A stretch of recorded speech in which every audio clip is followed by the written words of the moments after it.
And James, can't wait to hear all about your new book and how this is all connecting with the grand scheme of the public sphere. And of course, end on solutions as we always like to do, which I know you have the solutions as do we, and people are hungry for those as well. And I actually think the solutions are quite simple, right? It's the problems that Yeah. those who create the problems make life complex, but we have the simple solution. So, hey, everybody in the chat, nice to see you. I'm going to go ahead and hit record. We are so blessed to have James back on with us today. One of our favorite guests and one of my favorite thinkers out there. So I'm going to hit record and we will start. Here we go.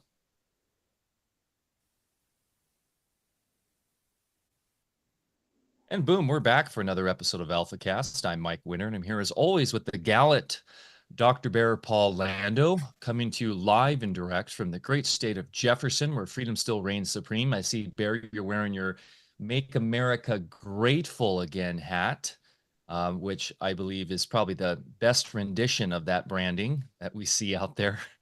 The Make America Healthy hat's cool too, but I believe gratefulness comes first, and that will lead to healthiness. I love that hat. And it's good to be here with you guys. It's good to be enjoying fall. We were just having a lively pre-chat with James Tunney, our guest today, about enjoying the fall and enjoying getting in cold water again and the healthy elements around that. And so blessed, Bear. So any updates from the farm before we bring James in? Just busy, and getting a lot of exciting new things that our audience will be able to visualize on our site soon. I spend long hours in the lab 7 days a week in order to make all the new stuff that we just harvested, from what we just harvested. So yeah, good stuff. Glad to hear you're out surfing, Michael. And as we were talking before, surfing absolutely raises your EQ, your emotional IQ. And that's important these days because, that's the thing I think that everybody needs to tame. And so we can really focus in and understand what's going on. Of course, James, as you know, we're gearing up for our stupid cycle here, which means election season. And as usual in America, we have two choices, right or left, lesser of two evils. In this particular election, we have the choice between Israel first or America last. So quite a choice. And I'm anxious to hear what's going on your side of the pond there. I'll let Michael do a little intro, and then we'll give you a proper intro, and then we want to hear all about you. But do you have a little a quick response first, James, before we go into our formal intro here? My prediction for the election is that whatever one wins, you'll be going to war with Iran because it has been decided in the 1990s. So that's my prediction. But yes, I think who was it? General Westmoreland told us about the 7 Middle Eastern Clark targets as well. that fall Well, it's in the one. project for the new American century. It was in that, and Iran is there.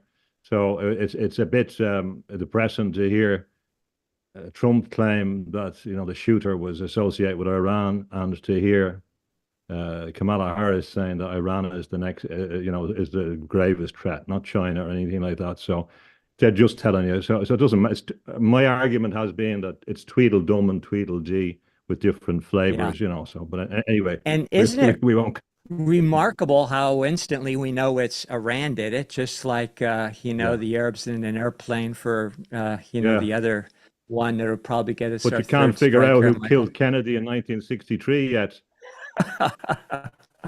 Well, right. Flock of Seagulls was quite prescient with their song Iran, I will say. And so was Nostradamus. Like, he literally called this out. So it'll be interesting to see how this all unfolds.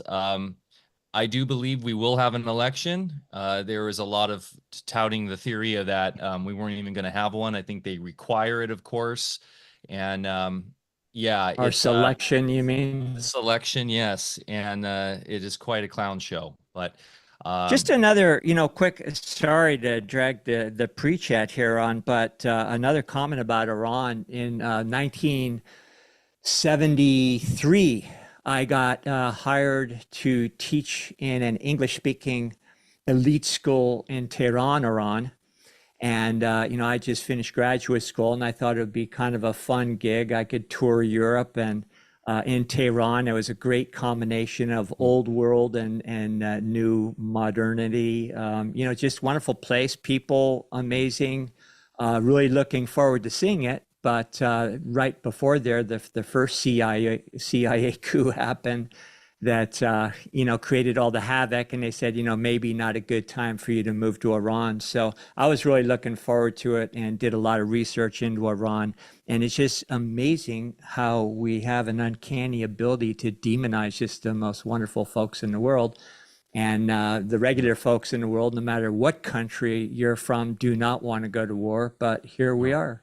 So And if you got last point on that, I don't want to get to the present, but if you go back 110 years, there was a number of Irish that were over there fighting for the British Army because, of course, this is the British preoccupation. This goes back, of course, to the Great Game, the same thing, Israel, Iran, Crimea. It's the same game from the British Empire. It's the same stuff. Atlanticists. So we might get into the Black Legend a little bit today too, right? Yeah, and they were saying, well, what are we fighting for over here? We don't have any, and a number of them came back from there to be involved in the Irish independence movement. So that's another story. But anyway, sorry. The last point, this is a good point in corroboration of your points about the fall or autumn. One thing that I am not and never will be is despondent. And I noticed that a lot of people in the alternative community are coming to conclusions, a kind of old Gnostic with a big G conclusion, which says, oh, this is a terrible world. I don't believe that at all. And I think it's very, very important to really celebrate nature and to get back to nature and all the things that you stand for. The two of you represent that.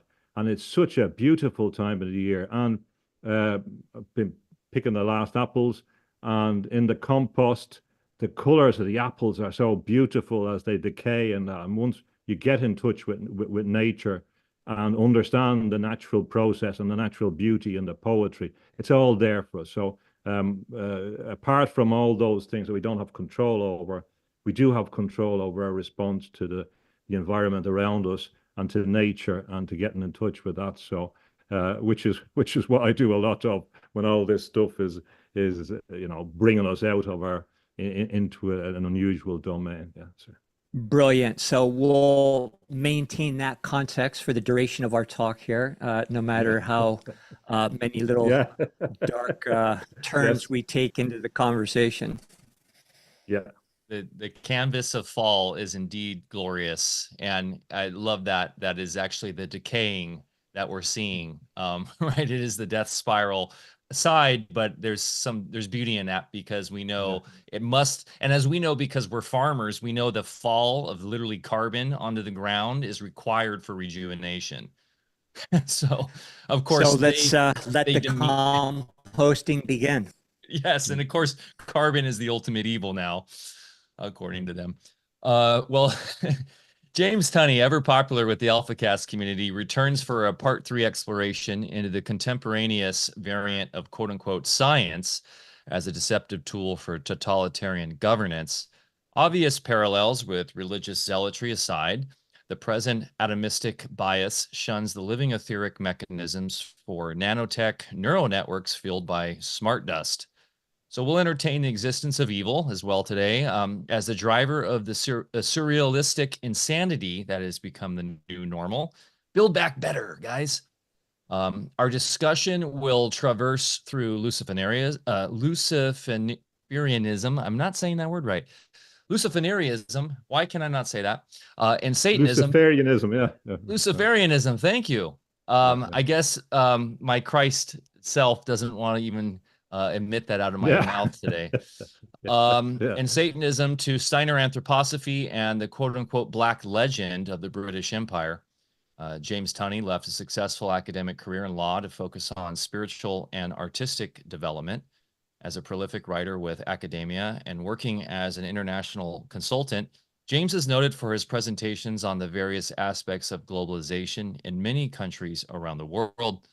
James has refocused his creative talents to an in-depth exploration into mysticism and scientism through his brilliant works, to include his most recent publication, Plantation of the Automatons, Rule of the Automatacity Loop, a follow-up on his prior book, Human Entrance to Transhumanism.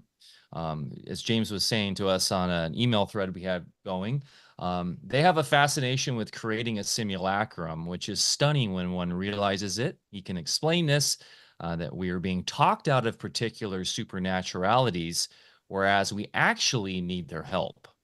And I think that's a very powerful reminder that we'll touch on today, is that they aim to, the materialists, of course, always are aiming to deny divinity, aiming to deny where we come from and what our true power is. And it takes a lot more effort on their behalf than it is for us to just recognize the beauty, as we were saying, of nature, and it all encompasses that. And it's a wonderful walk back into reality in this way. Dr. Bear Lando, please take it away, my friend. Yeah, it was astounding to me when I was in medical studies how I was actually participating in a death cult where everything was indoctrinating us future doctors to believe that we are in a complete victim status to an external materialistic non-force, because you're still trying to find the force within material, and that there is nothing inherent in natural design that could possibly work in our favor. So don't even look over there. But James, thank you so much for being with us. I always really delighted to talk to you. And tell us, to start with, how's things going on your side of the pond? We know it sounds like a beautiful fall time over there too. And since we talked last, of course, how far down the road in either direction have we gone? You know, I see some good things happening, you know, as far as a great awakening. And then I also see doubling down efforts on the other end. So what's it like in your neighborhood there? Well, I get on with my own stuff and don't get involved in a lot of things up here. I try and we try and live our own life to a large extent. And so I do my stuff, try and keep grounded, and try and craft the argument, I think, which is necessary for us to understand. So to a large extent, I disengage myself from a lot of things in order to do so, with a kind of slight monastic feel about my approach to life, because you need space, and you need to be able to be not involved or not vested or not invested in the context. So I'm very happy. But in relation to the process and the systems, we're, as I've said for a long time, we're in a checkmate position for humanity. We really are that far down the road. And the people that say, oh, well, we've turned the corner, everything's going to be okay, I don't think they've understood what's going on. I really do say, and I don't say that in an arrogant way. I say that after having studied the thing for a long time, and a long time before I came to any even tentative conclusions about what was happening. So we're nearly at the end, and in fact, I would almost say that the absent a supernatural intervention or openness to the supernatural, we won't be able to survive. And that's what Wolfgang Smith said, who died in 2024, that we need the supernatural to move on, you know, and I believe in that. So I don't have any problem in saying about my openness to the supernatural, the spiritual world, and just lest that people misunderstand that. I believe that we have to engage in spiritual evolution and the evolution of spiritual consciousness, which is what consciousness is.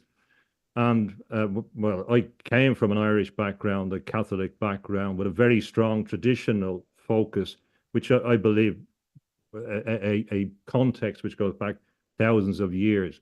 And I'm not either willing to jettison that, because if you look at If you look at people like Steiner and that, he was very, very clear about the significance of Golgotha and that, and I affirm that.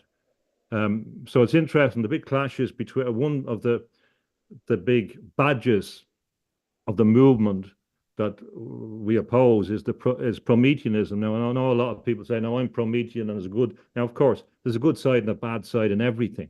Same as the Catholic Church is a good side and a bad side. You can't throw everything out. But if we take the negative side of Prometheanism, it's an accurate description of an intense materialism, which is fundamental to Marx. It's fundamental to communism. It's fundamental to many of the revolutionary theories, fire in the mind in Europe at the time. It's fundamental to the Promethean project of space exploration. It's fundamental to all these philosophies. And of course, Benjamin Franklin was the modern Prometheus. He was the one that Kant said was the modern Prometheus. Frankenstein. This Prometheus is very, very important. And it gives you the clue. If we understand who the opponent is, the adversary, Prometheus is the front man in many senses, conceptually, for other spiritual movements. Prometheus is not a spiritual figure. This is a very important point to make. Prometheus has never appeared to anybody. He doesn't appear to people in dreams. There's no record of him appearing in apparitions or anything. He's not a real figure. He's a construct. And that's opposed to figures that are ontologically real. For example, in the Steinerian context, I believe too that I don't have any problem or doubt that the figure Jesus Christ exists and exists on the different levels. And similarly, a very, very interesting one is the figure of the Virgin Mary or the Virgin Sophia for Steiner. And we could perhaps come back to that. So she's actually a critical figure in the battle from the perspective also of the Prometheans. So the Prometheus, of course, in relation to Franklin, describes his fascination with lightning and electricity. So electricity was electrical fire. This is critical to understand. So electricity is, and is described by them at the time, as electrical fire. So the electrical fire is testament to the success of the Promethean story in their view. So here we can touch the clouds, we can bring down the lightning, and we can control it.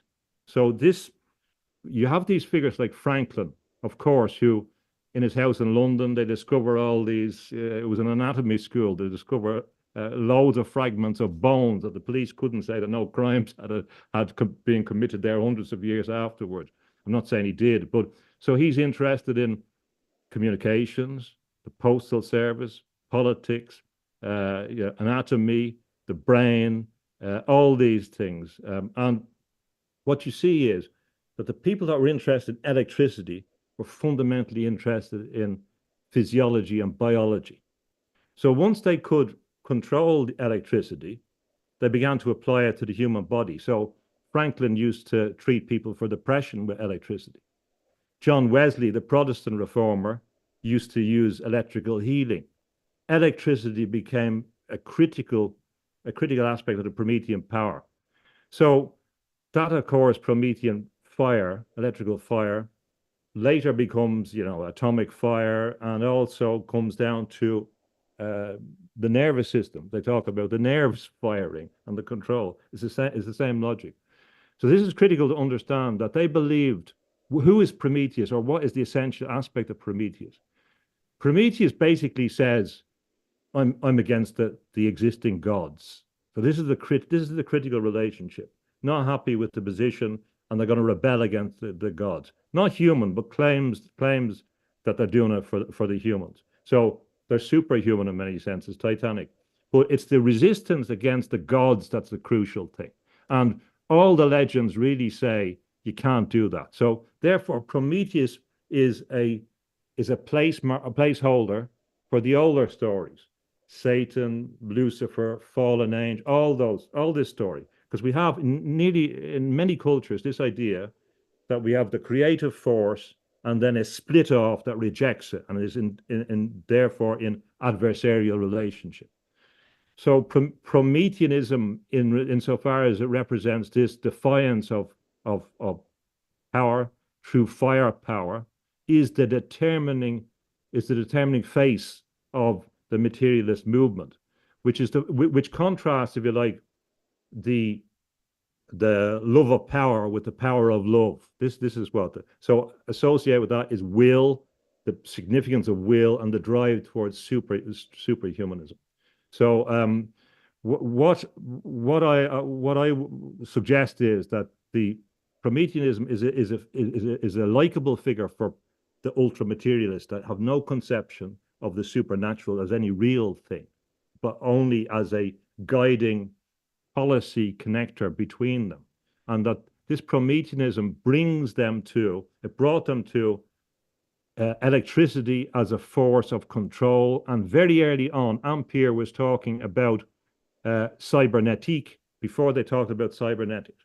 So they knew, well, if we apply this to the body, as happened with Galvani, Aldini, and the basis of the story of Frankenstein, and they do all these experiments, and they appear to bring it back to life, well, then they say, this is life. Electricity is life. They confuse the power of electricity with the animation within the human body. And they find it difficult to identify what life is. But they say, well, therefore we can be in the God, we can be the new gods. And so that philosophical matrix is a critical continuity right to the present time, which explains why you're going to have your electrical cars, why Elon Musk is in that pattern. Brain, electricity. That's what technocracy is. Technocracy in its classic form, described in the 1930s, is about control of the electrical grid.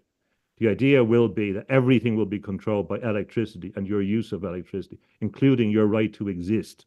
That you won't have any rights, but we will measure your inputs and outputs electrically, and therefore you can be managed by this system. Sorry, that was just an opening.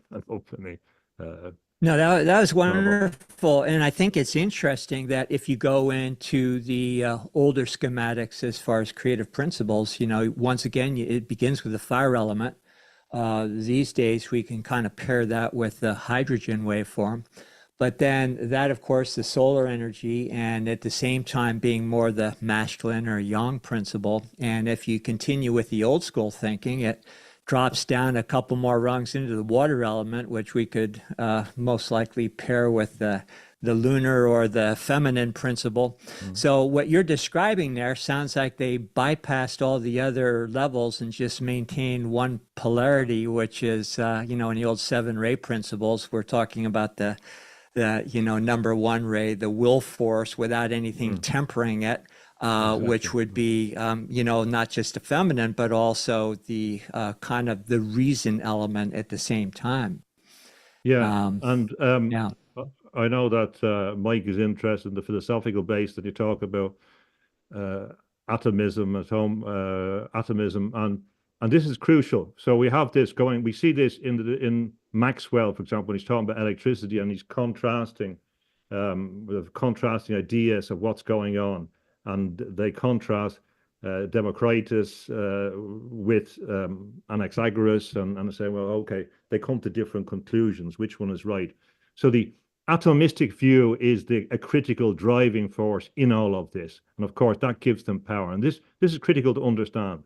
So from that atomistic view, we get all the things that lead up to the atomic bomb, obviously. It's very, very powerful. But it's also a very deconstructive force. It's a very left-brained force. It's a reductive force. And of course, at the higher end, the good physical theorists understand that once they go down to that level, that the world becomes different when you go into the quantum domain and that. But the key thing in all of this that people have to understand is all of these debates, we say there's all these different elements. They're about one thing. They're about governance. It's about governance. I'll say it again. It's about governance. So it's about global governance and actually universal government, and they mean it in a broader sense. And that governance is going to be governance of every body, every human body, physiologically. So out of this system, out of the interest in nanotechnology, when we're talking about going down to 10 to the power of -9, and even into pico technology, as we're talking about, and into different levels, the idea is to to get that, there's plenty of room at the bottom, as Feynman and talked about, to go into the nanotechnological domains, and therefore to reconstitute anything from there, including the human. So the objective of all this, of modern science, since science was defined in that scientistic way in the 1830s, distinguishing it from natural philosophy, that has all been about governance. Now, with the idea that you can break everything down and reconstitute it, they have come to the idea that they will reconstitute the human based on flawed theories.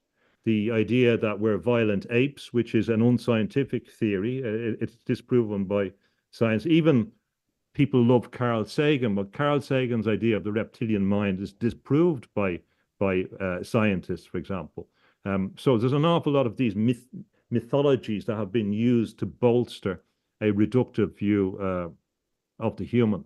And the atomistic view with nanotechnology gives them and tells us what the mechanism is. And this mechanism is justified or is evidenced in the literature in relation to the plans for AI and smart dust and these things. That it's clear that the brain-computer interface, the idea of one brain, one computer, and some massive operation ahead is a misleading distraction that Elon Musk put out.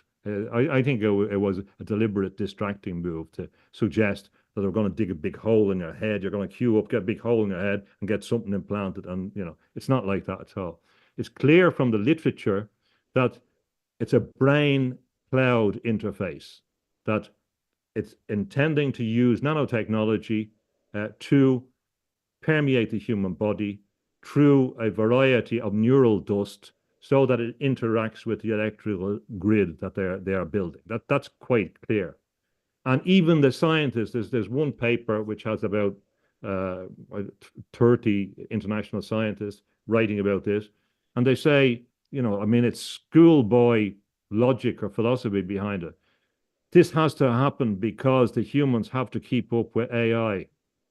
They say, well, this is not nonsense. But this nonsense continues because most of science is about securing this totalitarian, scientocratic, technocratic control over everything. And it's not just of the human body, it's of nature as well. So the idea of smart dust, the idea of sensors everywhere is well, and we don't know how much sensors are out there. They use them, of course, secretly for military purposes. If we look at, we know that they're messing around with the stratosphere and they're injecting aerosols and stuff up there. We know that, claiming it's for climate change. But of course, it can also be for other purposes. With this small, again, if we think in terms of dust, this smart dust, it's intended to be everywhere, and it's intended to be in nature. In Ireland, 21% now of electrical consumption is for data centers. It's unbelievable. So 1/5 of all electricity is produced for the data centers. This is a massive consumption, which Lilly kind of anticipates in his idea of the solid state entity. But so what I'm suggesting is that we're entering a smart dust bowl, which has all the implications of the dust bowl in the United States in the 1930s. And that also will be a spiritual dust bowl. It will be where the center of what it is to be human disappears through this disintegration, this pulverization. It's even anticipated in I think, a negative way by Philip Pullman in his children's stories about this concept of dust, which he thinks is great in his literary approach. But I think it's a premonition or an indication of a future actual control of human consciousness by a left-brained, massive, pervasive system of dust. And so even in some of this stuff that's been sprayed around, we don't know to what extent that this is actually sensors as part of this turning the animating the earth by technological means, because they intend to create a total technosphere. There's not going to be nature in this system, which is why we want to appreciate nature. And when you say about the feminine figure, I think that's very, very interesting. I think it's correct. And this is why I don't know, a lot of people think this is old-fashioned or old hat or not relevant, but it's very, very relevant.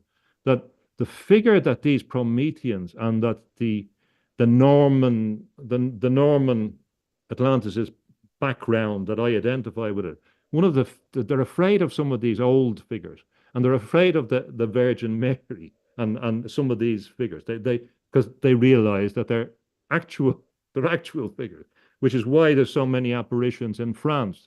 There's a symmetry there. But in 1900, Henry Adams, from the American political family, two presidents from he came to Europe, and he presented in his book, The Education of Henry Adams, in a chapter on the Virgin and the Dynamo, or the Dynamo and the Virgin. He said, what's happening now in 1900, when he visited one of the great exhibitions, is that the world is changing. It's moving, or Europe is changing. It's changing from a focus on the feminine beauty of the Virgin Mary, manifest in Chartres, the great cathedral, which Orson Welles says is the greatest piece of art in the world. Of course, everyone knows about the beauty of Chartres as a even artistic, cultural icon, apart from the religious context. And he said, we're moving from that to worship of the dynamo. So the dynamo and the Virgin was the opposition. And he said that, the Virgin is fading away. Now, what he's expressing there is also a policy decision, I believe, or he's reflecting a deeper policy. There is a policy to remove this figure, which was crucial in Europe, at least, and in Mexico. Look at California, the presence of the Virgin Mary, actually very, very strong. But this figure is being removed, and has been a constant effort to remove. And if you look at all the language associated with this new simulacrum, the matrix, what is a matrix? The matrix is the womb. What is the most famous womb in the history of mankind? Hail Mary, full of grace, blessed the womb. The matrix is the simulacrum of this, of the Virgin Mary in this context. And the actual effort, which is in the feminist literature now, to create equality in the future between men and women by having ectogenesis, by having what Huxley said, by having babies born outside the womb, is a deliberate juxtaposition against this idea of the matrix. And even when we come down to symbolism and McDonald's M, you see when you're going across Europe, you see this M out in the fields everywhere from McDonald's, 50 kilometers, 70 kilometers away. It's that M, just the double arches.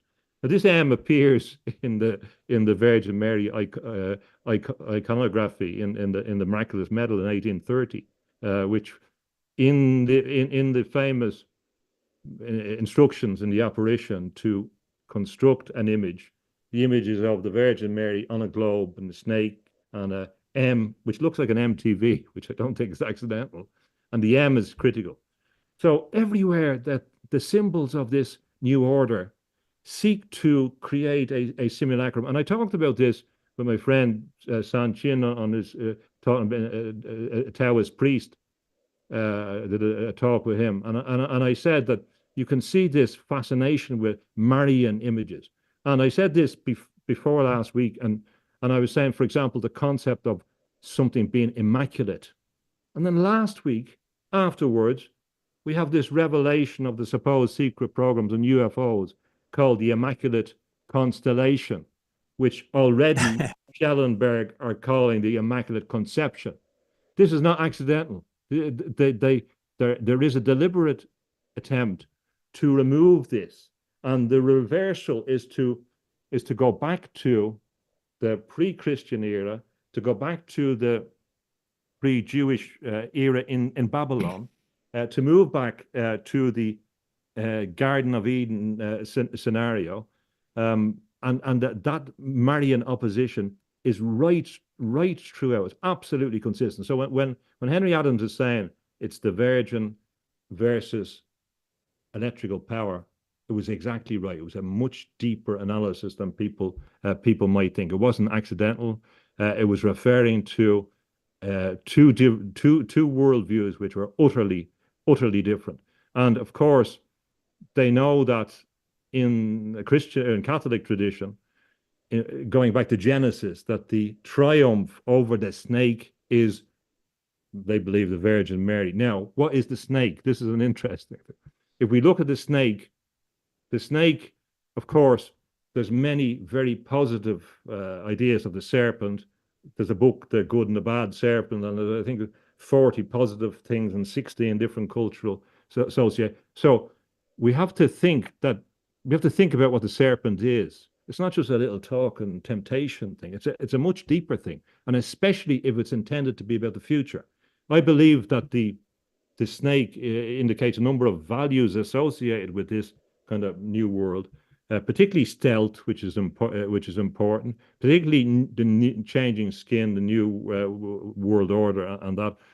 But also, it indicates the cable, it indicates the cord, it indicates these coils.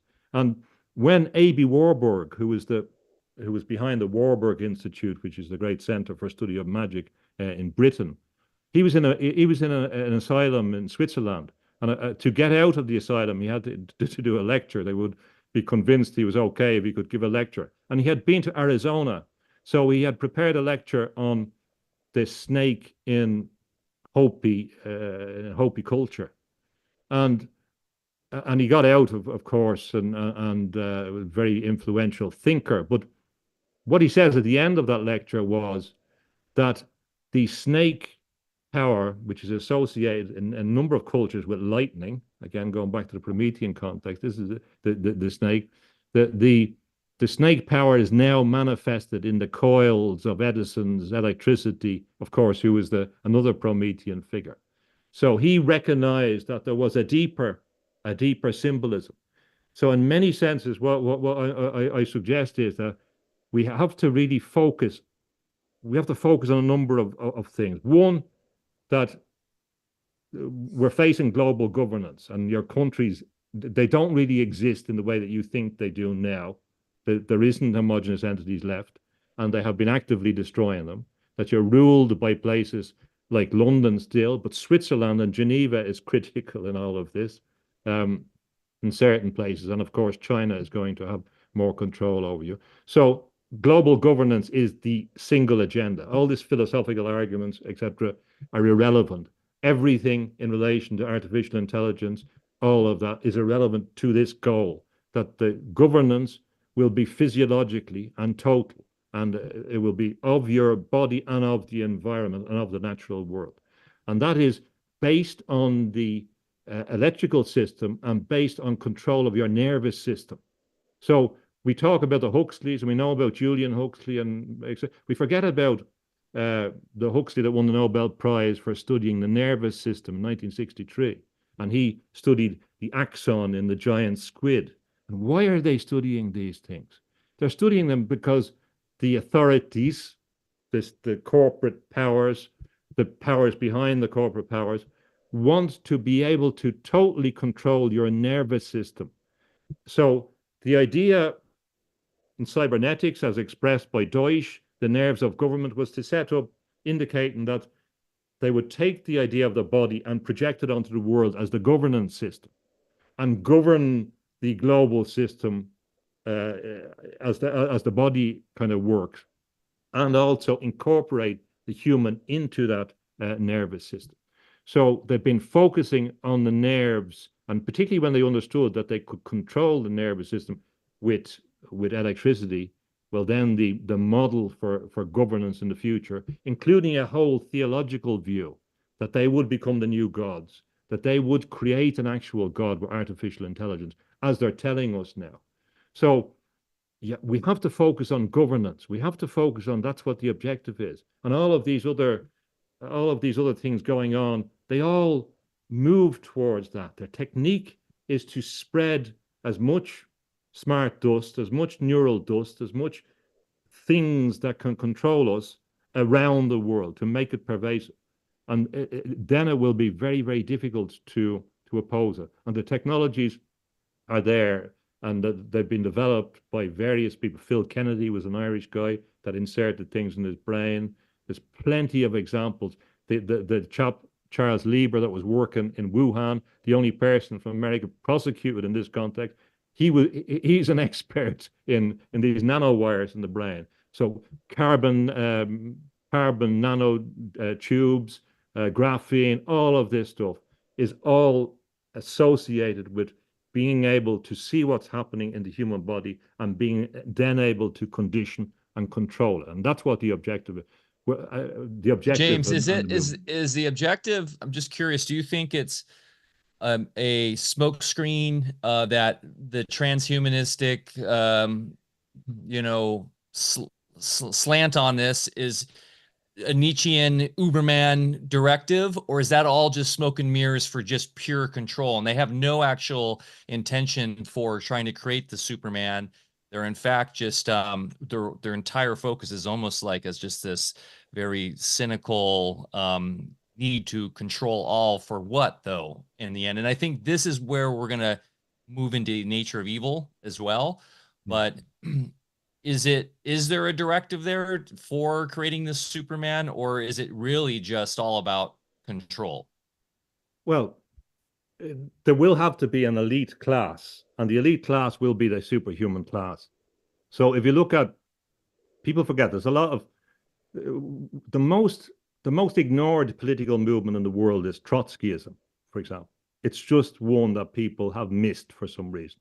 Whereas the Trotskyists are the most active, most intelligent, most hardworking of all the political cleverest of all the actors.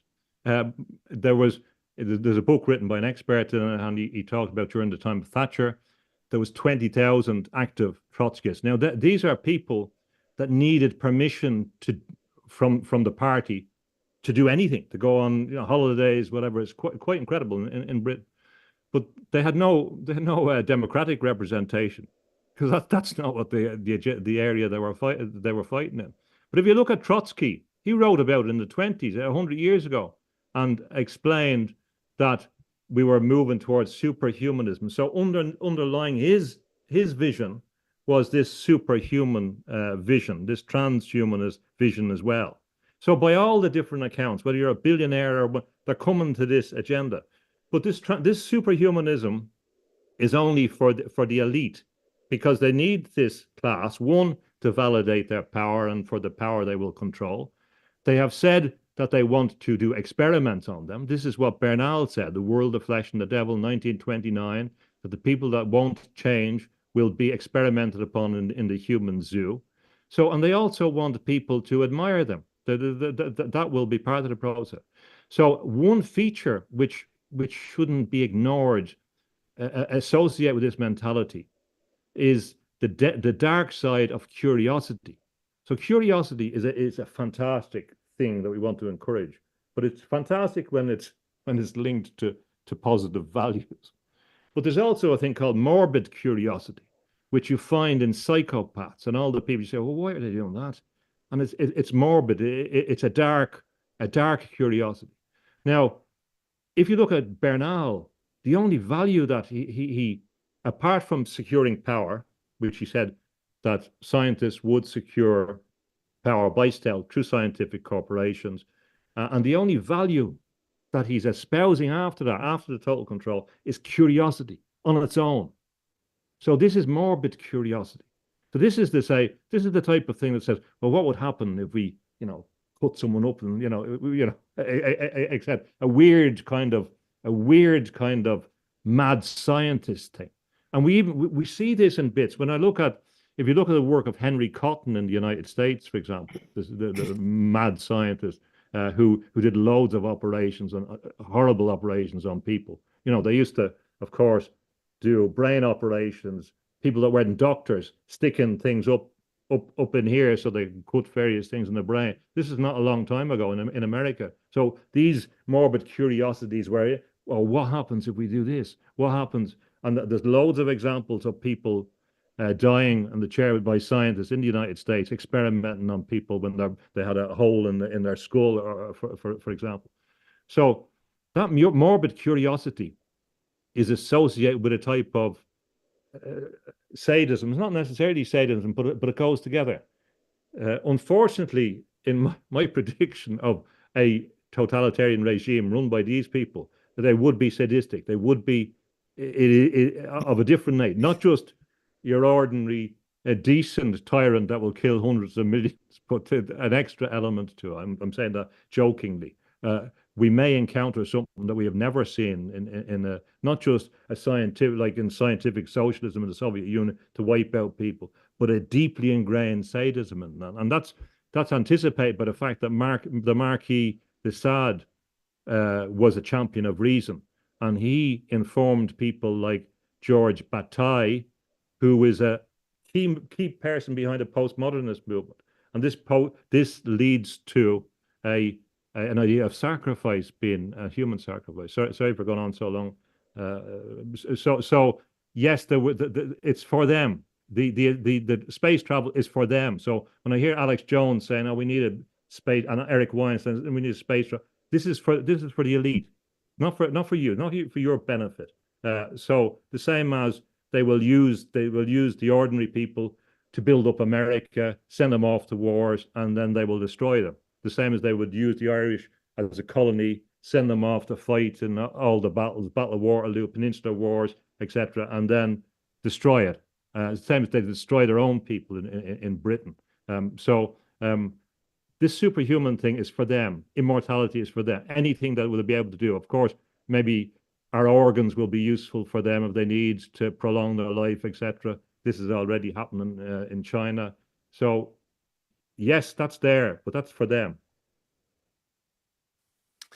So what happens to them when they're so solely focused on what you're talking about? And, ominous indeed when you consider all that is in place right now, including ubiquitous smart dust and everything else, and a lot of things we don't even know about. But I think we can take solace in the fact that we're looking at a bifurcation in a population where you see some people doing better than ever, actually just memeing, all that we're talking about and kind of having fun with it. And whereas on the other side, that seems to be more prone to indoctrination, they're suffering not only the consequences of cutting themselves off from source, but their bodies are failing, their finances are failing, and everything else. So I guess the point I'm trying to make is there seems to be some other force in the universe that some people are tapped into that are not only protecting them, but helping them thrive in the midst of all that we're talking about.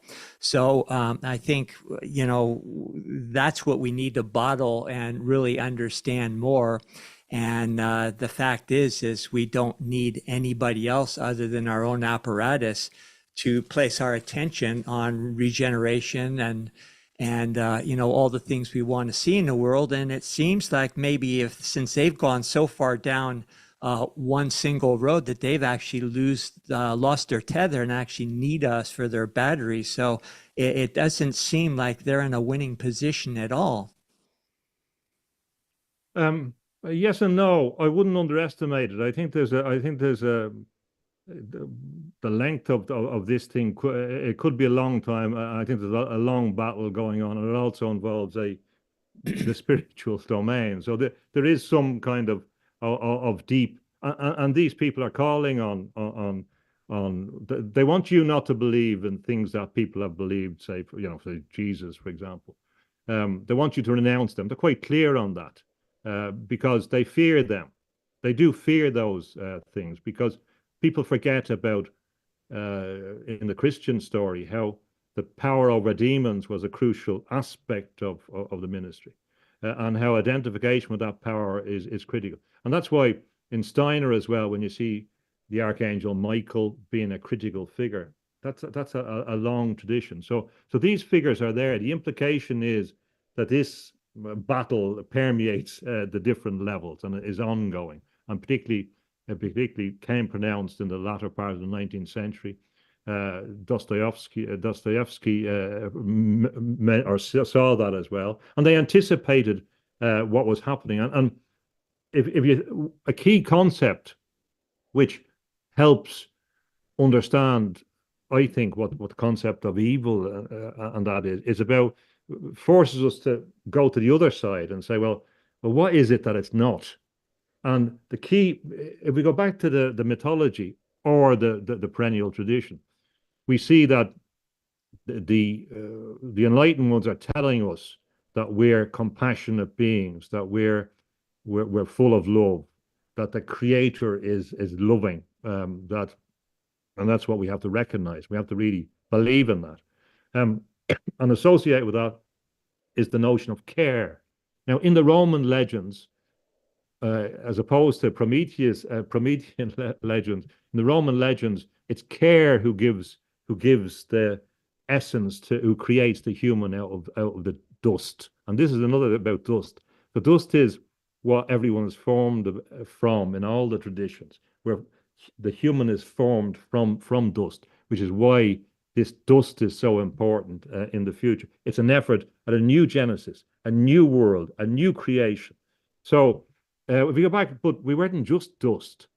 The spirit was put into us. This is in all the stories. There was this light coming into us.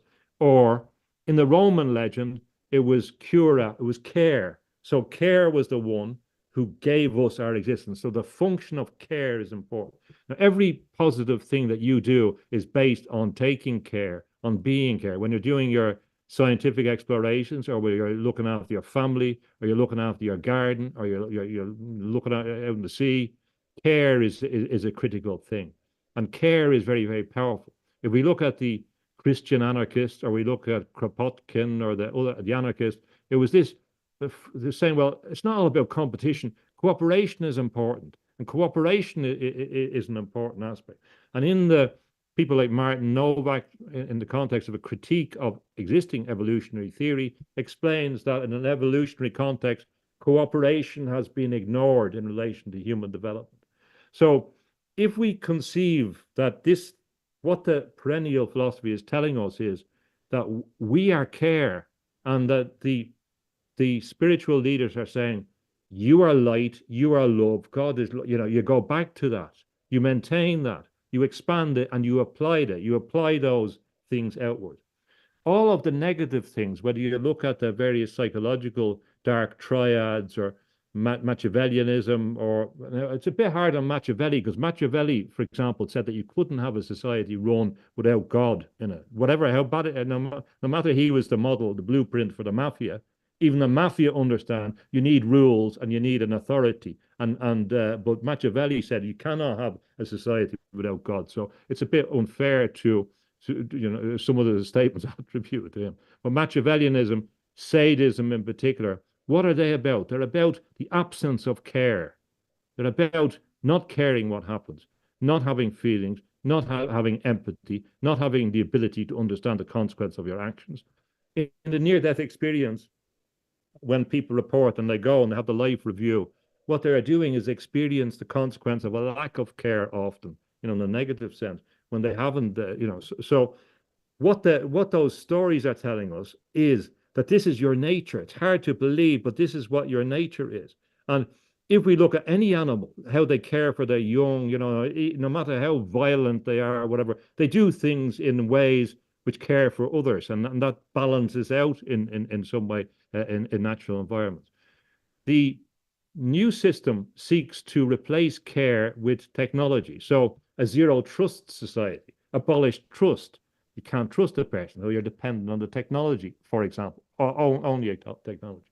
So they take out the human values, or the human values of communication, interpersonal contact, intimacy, for example. So they take intimacy, and we're made to confuse intimacy, say, with pornography, and to forget that humans need basic intimacy, basic contact. This is how we're built.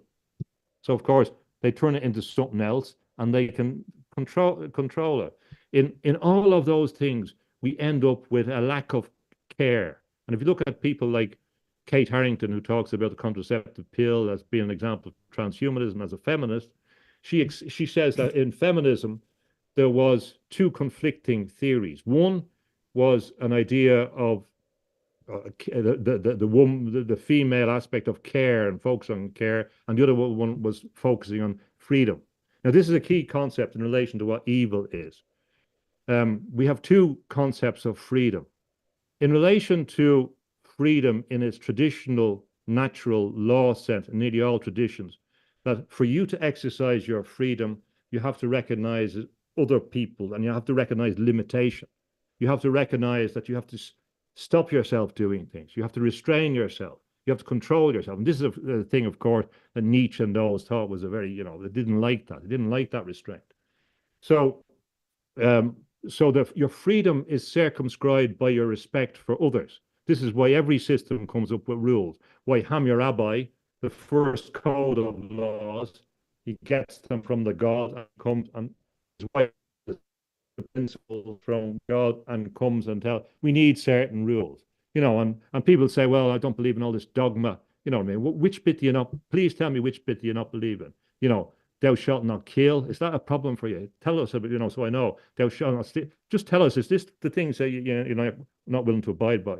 And to look at an example of that, if you look at the descriptions of people who went through the OSS training in America, now these were all facilitated by the Brits. The Brits regarded the Americans as very naive. They always regarded them as very innocent, and they were, of course, compared with their long history. They didn't have the dark cynicism that the empire had created going back hundreds of years, of a bloodthirsty thing. So another thing that people forget is that after Pearl Harbor, Winston Churchill lived in the White House for 3 weeks, and from there, the future plan of the world was made. And by 1943, he was saying the next empire is the empire of the mind. They told you what was going to happen. So he said it wasn't it's portrayed as the Brits begging the Americans. That was not the way it happened. Most of the traffic was the other way around, as it was in Bletchley Park, etc. But a number of the guys that went through these processes says we were trained to do the opposite of the Ten Commandments. Of course, you understand it in espionage. You're trained to kill, you're trained to steal, you're trained to do everything the opposite. The problem is when you don't dismantle those systems from a particular context, and that expands into a philosophy that operates the whole state, as happened in Italy with Propaganda Due, for example, whole secret infrastructure, Masonic, etc., running the state behind the scenes.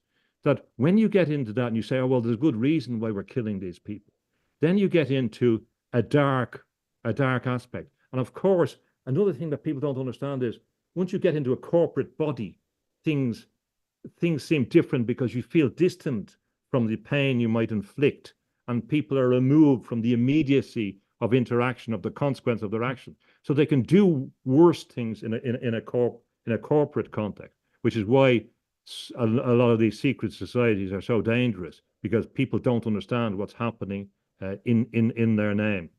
Sorry, I'm going on there too long. Well, in this idea, well, it's so funny. I was just gonna say, the care, yes, very important, but of course, the woke culture, the critical race theory, all that is wrapped around care, into care, right? Supposedly, right? What's their whole thing about equity, inclusion, diversity? Meanwhile, they are totally justifying the machine that's crushing the human soul in this weird. It's a total inversion, of course, right? Of care. Yeah, but it's the simulacrum, because, for example, so Jesus used the central story is the Good Samaritan. All the people, all the goody two shoes passing by, but the Good Samaritan, who's not meant to help this guy who's beaten on the ground, helps them, and that's the example. Very immediate. It's very, very interpersonal. This is what the essence of the story is about. It's not distant. It's not sending your money to someone that lives on the other side of the planet. So what organizations do is create a great distance between the instinct of care and its exercise, so it can be corrupted with intermediate steps. But the woke idea of the Good Samaritan story would be like the famous cartoon, so which is an equivalent, an analogy. So the Good Samaritan would come along and say, seeing the person lying on the ground, oh, the person that did this, the perpetrator needs my help. So it would be an inversion. So that's right. Care is inverted. And it's deliberately Well, it reminds me of inverted. just the statement, James, the road to hell is paved with good intentions. Well, Right? that's right. And also, it is an inversion of care. So it has been co-opted. It's been co-opted through deliberate constructions of NGOs, which have been a weapon, particularly after the Second World War. It came from that British American Atlanticist idea as well. Use all these organizations. And if you look at even CARE was the name of the legislation in the United States CARE Act. Yeah, in relation to coronavirus, all that kind of stuff. CARE organization is used for a whole range of different, I won't go into all that. So when they say they're doing CARE, there's usually an inversion. And all of those inversions involve something which means that you're not exercising care directly to anybody, to a system, to a plant, to a person, whatever. It's distancing and it's taking control. So we're moving towards hypertech care and hypotech care, which I call. So hypotech care coming under your skin. They're coming under your skin, as Yuval Noah Harari is telling you. They're going to penetrate your body. They're straight up telling you that they're going to do so.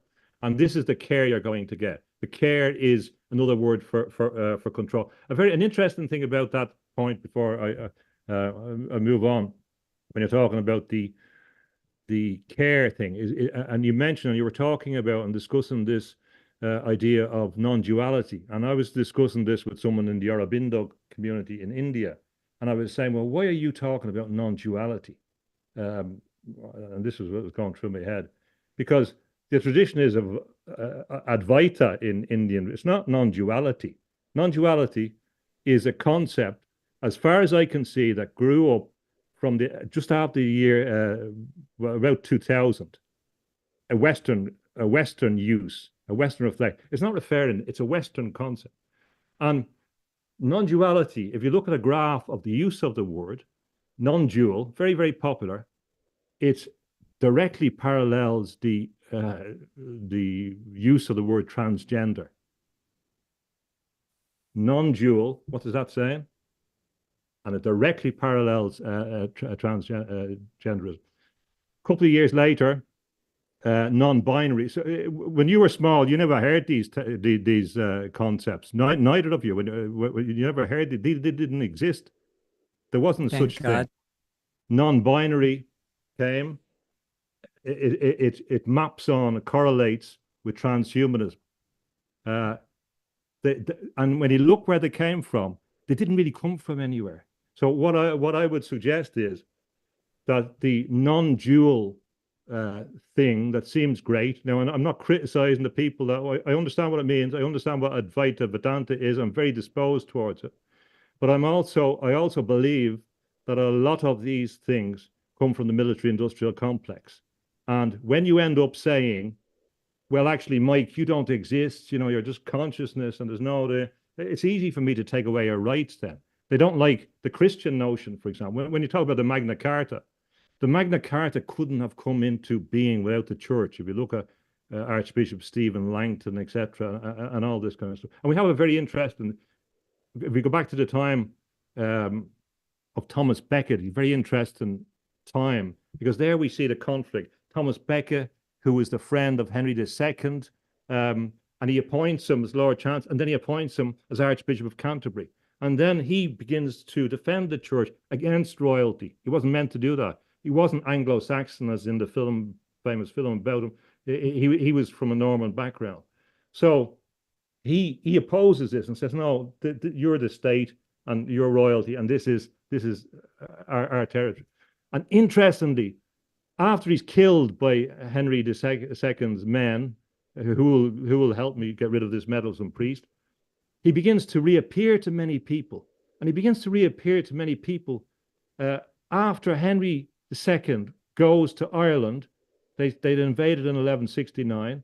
And the ghost is, the spirit is saying, you shouldn't be doing this.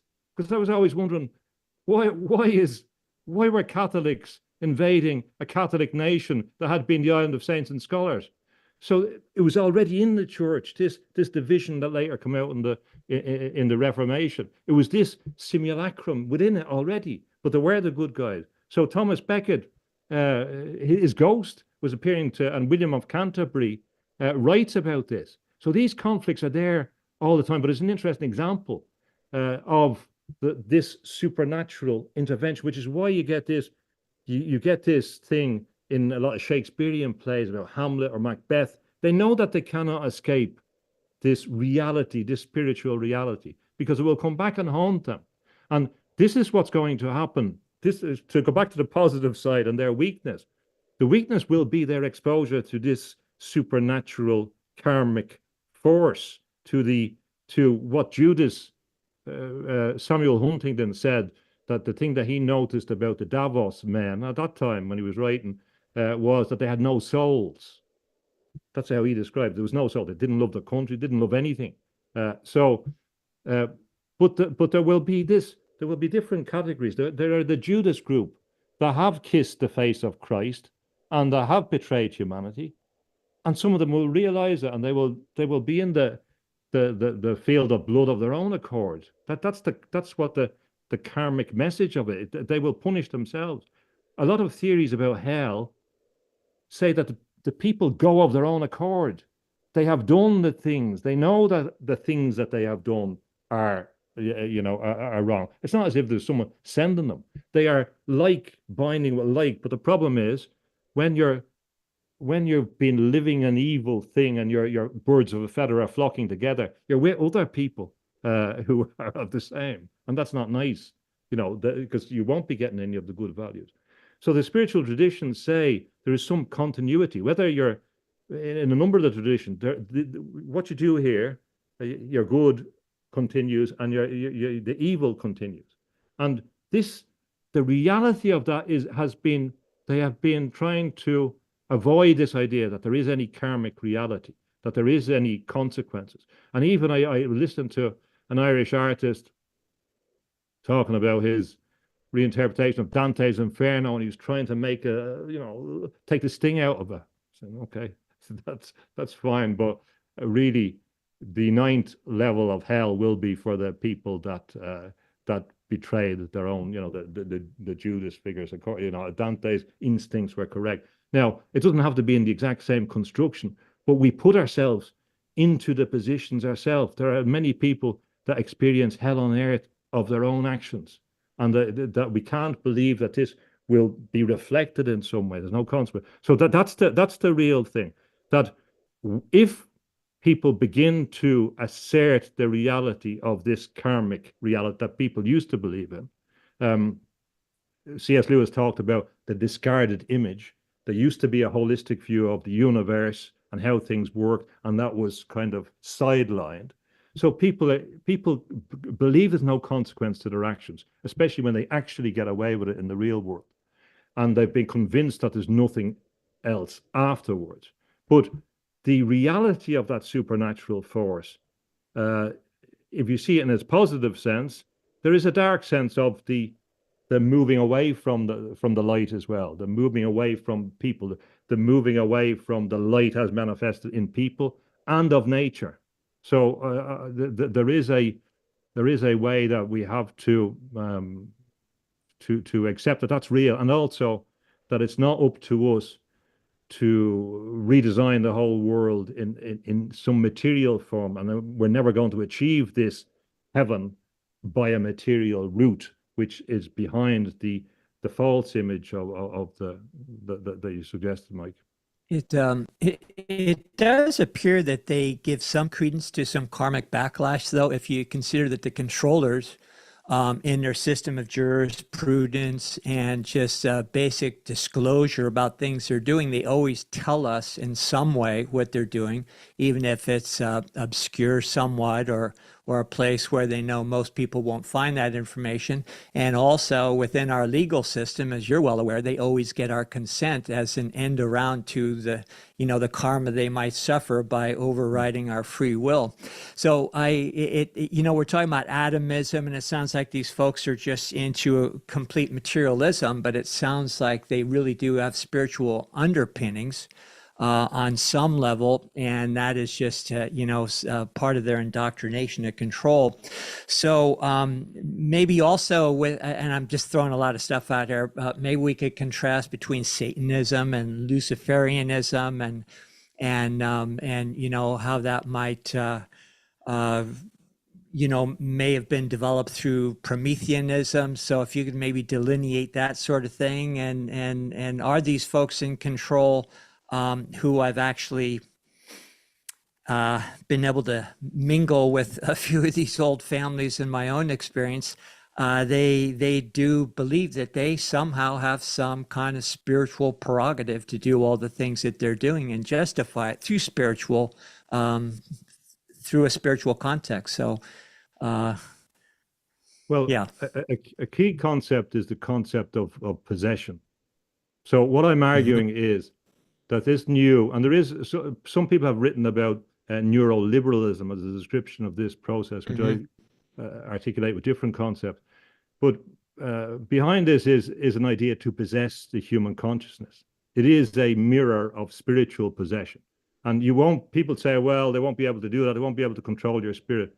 They will be able to stop you. They will be able to, as Steiner accurately anticipated. So I don't believe they cannot do it. They can stop you being a spiritual being. I believe that that's possible.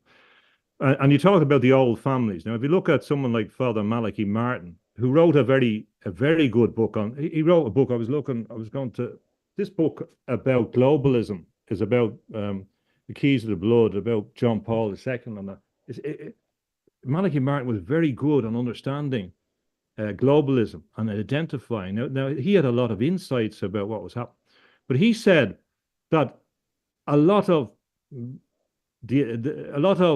possession occurred in the New England families, in the old families, in the rich families, in the East Coast, North America, the families that were there for a long time. He believed there was a lot of possession, and he also talked about a concept which is kind of ignored. He talked about perfect possession. So perfect possession is where a person is not possessed by a being that makes them feel uncomfortable. This possession is total and it helps them, and they feel good about it. So they don't appear to be struggling against this. They're so perfectly possessed by this entity that it doesn't appear to be bad to them. And he believed that was endemic in some of these old families in America, particularly on the East Coast, so that you wouldn't have any idea that they were necessarily possessed. But you certainly see that there's a fascination with blood. It's in all the literature. It's incontrovertible that the royal families have some strange preoccupation with blood, a mystical, if you like. So, in many senses, what's happening with this, what I believe is happening is that we are going to be possessed. That the objective is to possess us and bring us to the underworld. So when you're talking about a technological possession. Yes, but it will become a spiritual possession. Cannot not be. Now, on an individual level, in a short space of time, that won't happen. But in relation to humanity in general, its intention is to bring us to the underworld. And they talk about this in relation to, even in some of the psychedelics, some of the scientific researchers say specifically that when they're talking about the mechanical elves, they believe that the mechanical elves are possessing your consciousness. And what they're doing in London and in the Caribbean is expanding this thing so they can be possessed longer. Now, I don't recommend, I'm against that. I don't want to be possessed by little guys. But so the idea is that in the underworld, there are these figures that we can connect with and be possessed by it, be controlled. So it's a literal moving into the underworld. And they're quite open about that.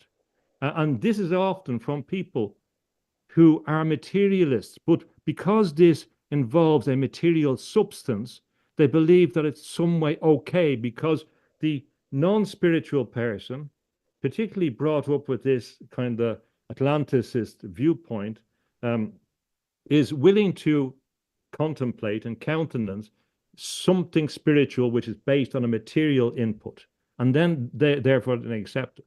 And another funny thing associated with a lot of this is, and this is a problem I have with a lot of kind of New Age endeavors, is that they're talking about you having a correspondence with the lower astral planes. All the things they're talking about are at the lower end of the thing, which traditionally the mystics avoid all those things. They're not interested in that. They don't want to be involved in that. It's not their domain. There's a whole range of fallen creatures, different creatures, and they don't want to be in with this. So we have a fluidity between these zones, and in many senses, I think the lower astral is manifesting itself on this plane because there are so many people that are want to embody and incarnate these things, and this is part of the wider spiritual battle. That's why I think also that we shouldn't allow the concept of God be given to the people that don't know how to deal with it, or to take it to themselves, and that the expansive concept of God, we shouldn't relinquish that, and we shouldn't relinquish our commitment to what that means in whatever way we conceive that, without, whatever way that the idea of and a conscious force which is there. It doesn't mean that this conscious force has to necessarily, for example, a New Age argument that I hear a lot is, well, how would the world be so bad if there was a God? Surely the God would intervene. No, it doesn't work that. In a free will universe, that makes no sense to me. How could that work? It doesn't. The problems are created. Most of the problems are created by humans, and they're associated with our mistakes, errors, badness, whatever like that. And of course, we have the study of ponerology, which was Christian in many senses, but then became associated with politics. Lobachowski writes about political ponerology and pathocracy, the idea that evil can be institutionalized.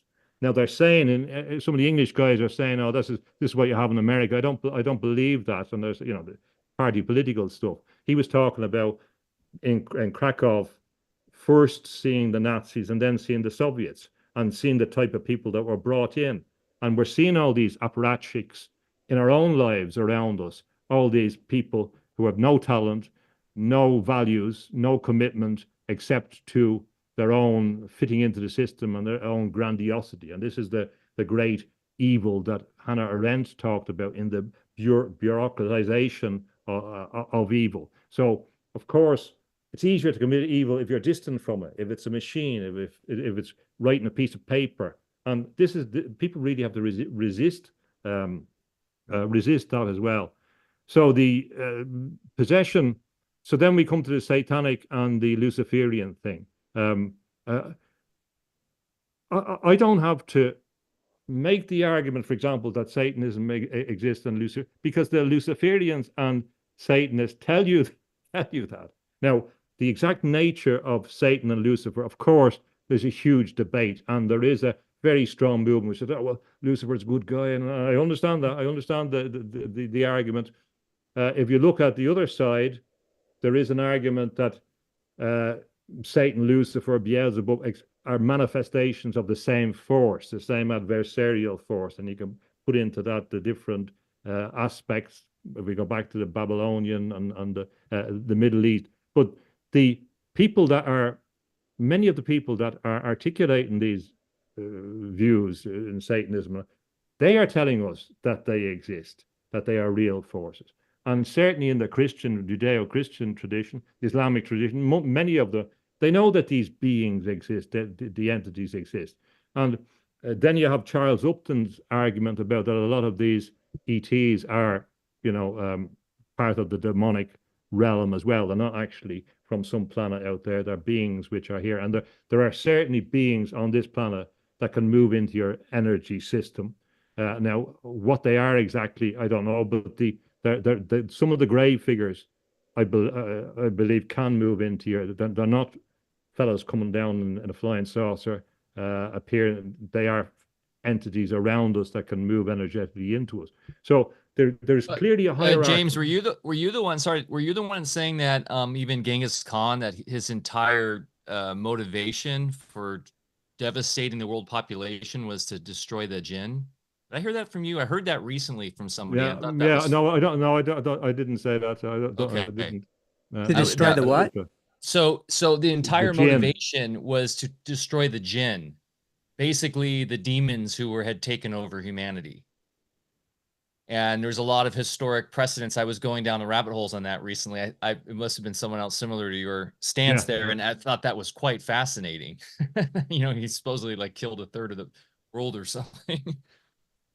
Yeah, but you don't have to work hard or to find that there are people that believe in these things. There are people with evil intention. There are people, you know, I see there's abortion clinics open in the US, you know, with satanic rituals openly. Well, we see it in pop culture everywhere right now too. It's like they have like all the hip hop music and stuff is like demons and really dark, and then this infatuation in Hollywood disclosure right now in the quote unquote freedom awake circles about, you know, with Diddy and all this satanic ritual stuff. Is this all coming to light for a reason, or is this just more of them projecting their sorcery so that because they see that we're so captivated by it that falling into the culture there, it makes us more susceptible to possession? Yes, and what is frightening is when I looked at and I was studying some of these figures, and you see how they're being presented to young people. You know, the young people are engaged, and it really is shocking. And I call me old-fashioned, but they're being presented in their recreation with how to contact some of the, you know, the nastiest demons, and they're saying, "Whoa, wow!" I couldn't believe what's going on. So certainly there is a massive attempt to incorporate and to bring into a big movement, a real movement, because what I was going to say about the Virgin Mary aspect is we're coming to the end of Christianity in the form that it existed. It doesn't mean that's gone away, but it could be that Catholicism goes underground, for example, in a lot of places, back to the catacombs again. The persecution is coming. There's a couple of things to say about that there is a lot of prophecies of this in the Catholic tradition. There is one interesting one that, apropos, perhaps your work with plants, in the 1880s, associated with the Virgin Mary, and Marie Gehennet in Brittany, who was a great seer, and she describes that Europe being taken over by Islam and a war going on, and it sounds very plausible, but this was, you know, quite a while ago.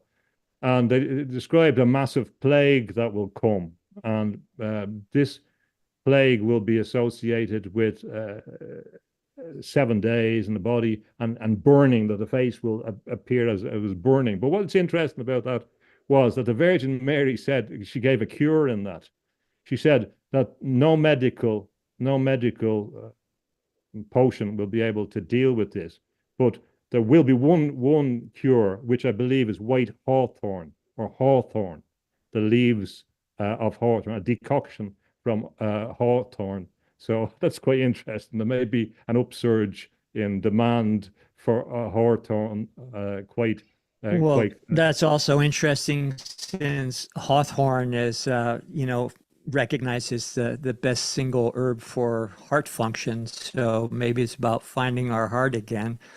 I question if I don't know, but I do question if there's actual individualized entities, of evil intent, or if they're our own creation. And the work that I did, which was very medical, neurological based, it wasn't woo-woo stuff, but we did have to address when treating people, things that we called entities, and those entities were self-created.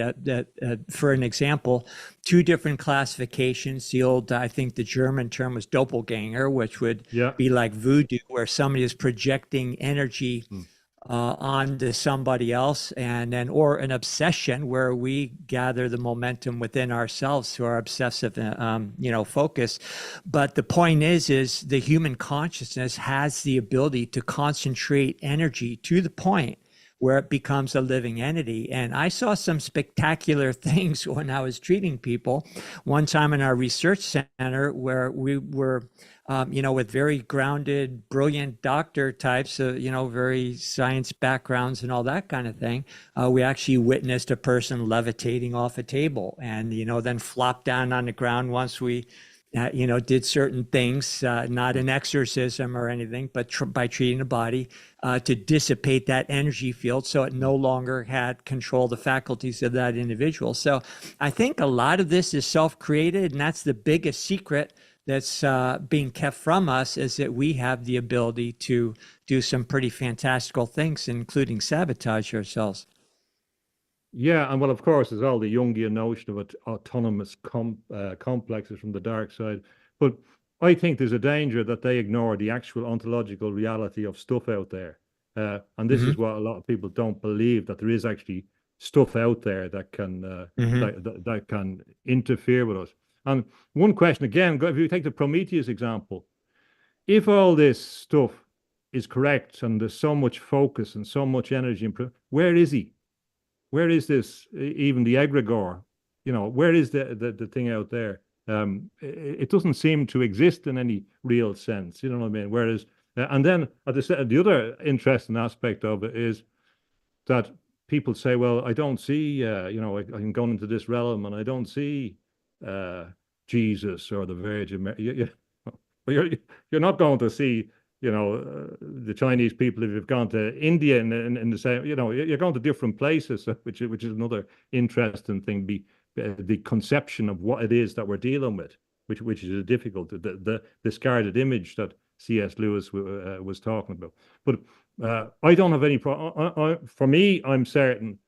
For example, I can't really prove that you two guys exist in reality.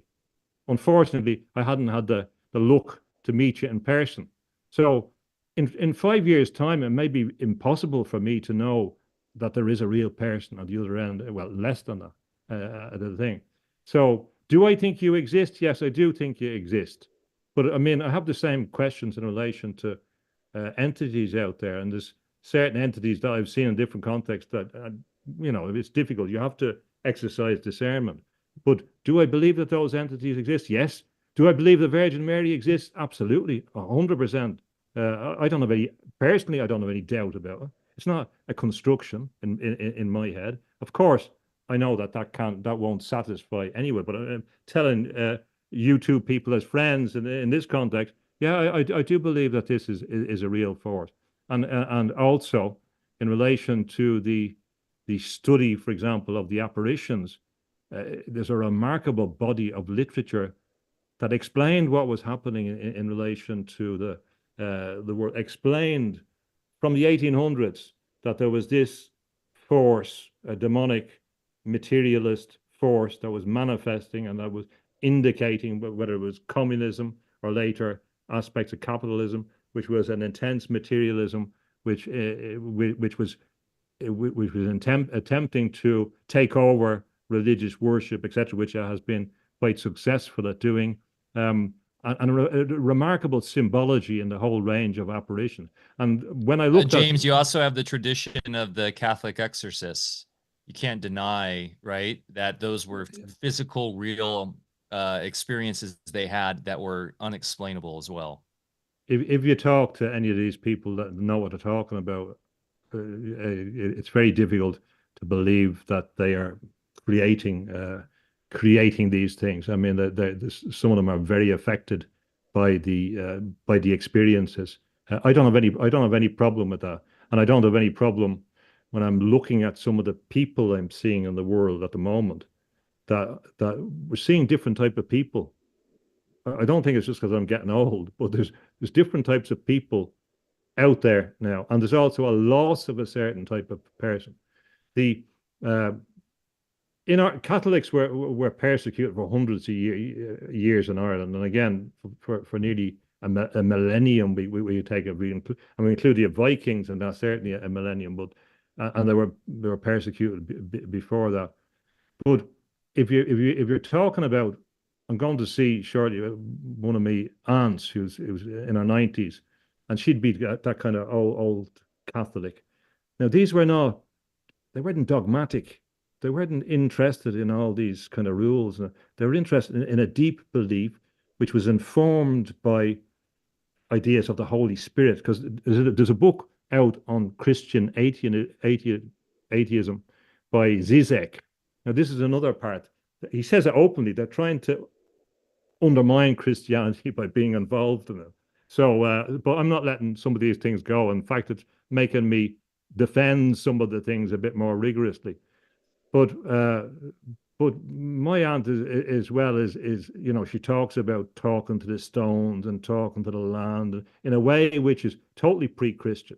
There was no inconsistency. We have the idea that you have to be one thing or be another, instead of taking the best of the things and bringing them together. And she talks in a way that is not of the same world. It goes back to, in my belief, to the ancient world. It goes back to the time before the ancient Greeks that survived in Ireland. It's dying now. It's really, really disappearing now, because the intention has been to break any ancient cultures. And I think they're nearly there with that. I think they've nearly achieved the mission in Ireland, unfortunately. There's a really deep attack on the reality of that spiritual tradition. But there's very, very powerful beliefs. And these people that have these simple beliefs in the reality of the universe, the wonder of the universe, the wonder of life itself, the amazing experience we have, that shouldn't be reduced or shouldn't be put down in its inherent beauty. They are able to extract from spirituality a great power for themselves in their lives. And when they can exemplify that to others, it becomes very, very powerful. And that's the kind of humbleness. You either find some spiritual humility, or you're going to encounter humiliation. Humiliation is what this system seeks to do to people. But if you have encountered a spiritual humility, as in the Taoist concept, then you're not going to be humiliated, and the system will not be able to humiliate you. And that's where the great wisdom in the Chinese tradition comes from, that by adopting the soft approach, adopting the low approach, then that you have greater power. You have secured the ground and the foundation better than the person who seeks to exert the yang power. That won't survive. So I think there's a lot that system was also ingrained in the Irish tradition. I think it was there, that the soft power, the belief, which is non-intellectual, which is linked to nature, which is linked to joy, which is linked, and you emphasize this, Mike, as well. I've heard you talking about the importance of being joyful about that. So when we're talking about the serious things, I don't ever want to be joyless about it, or it's all doom. I don't believe in that. I believe that this contrast is the thing that we need to drive us finally into the light proper, in a balanced way, in a balanced, soft way, including the feminine spirit that you talked about. And that's what the universe, from a multitude of directions, is pushing us towards, to rediscover those powers and to rediscover the counterintuitive thing of the drop of water that wears away the stone. We have to believe these, or in martial arts context, in the judo, the gentle way, the way that you can use the momentum of the other person to bring them down if you begin to think about it correctly. And I think we need to think in those, to use those mechanisms and ideas in a way, and not put people down. There's a tendency that I don't like at the moment, say, well, because of your religious beliefs, you can't be on the team here, that's solving the world's problems, or you believe in this, or you're a Muslim. This is nonsense. I'm a pragmatic cosmopolitan. So if you're saying the right things, I will support you, even though your views are quite radically different to mind, assuming you're not like one of them, you know. But we need to be pragmatic and cosmopolitan in our perspectives. And this judgmental thing, well, which says, for example, that, well, you come from a Catholic background, you're indoctrinated, and therefore you can't. But my argument is, let's take over these things, take them back, go back to look at what were the Irish monks doing? They were doing the same thing that you guys were doing, you know, with plants and understanding plants and cultivating plants. Alchemy. They were the expert, you know, that was that was their love of the immanent God in nature, and that was prayer as well, and it was all there, and that was in the rubric of a thing.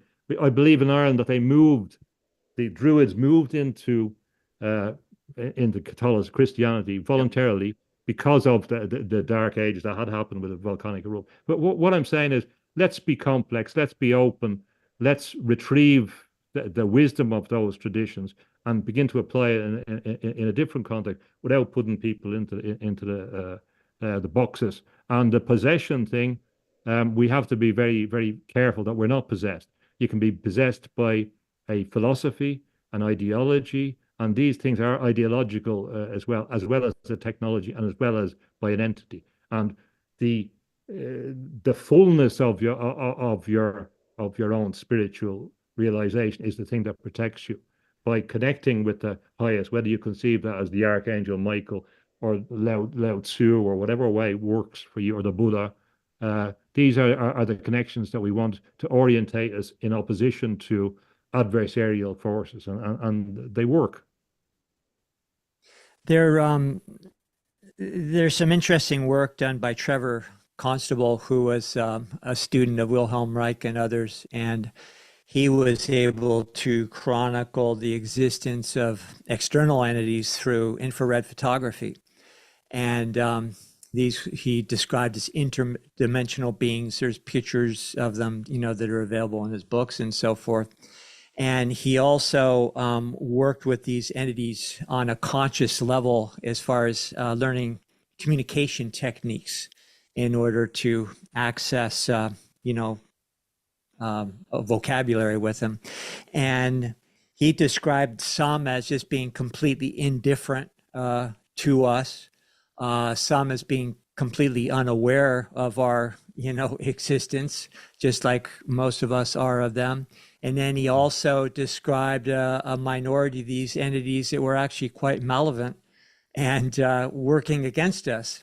So my take from that is that, I think some of these folks that fancy themselves as Satanists or whatever are deliberately conjuring up communication lines with these ones that are maybe working against our interests and who they deem are going to allow them to gather power on the earthly level as well. So, yeah, I think these entities exist as far as we can conjure them up, we can communicate with them, and we can also decide which ones to communicate with.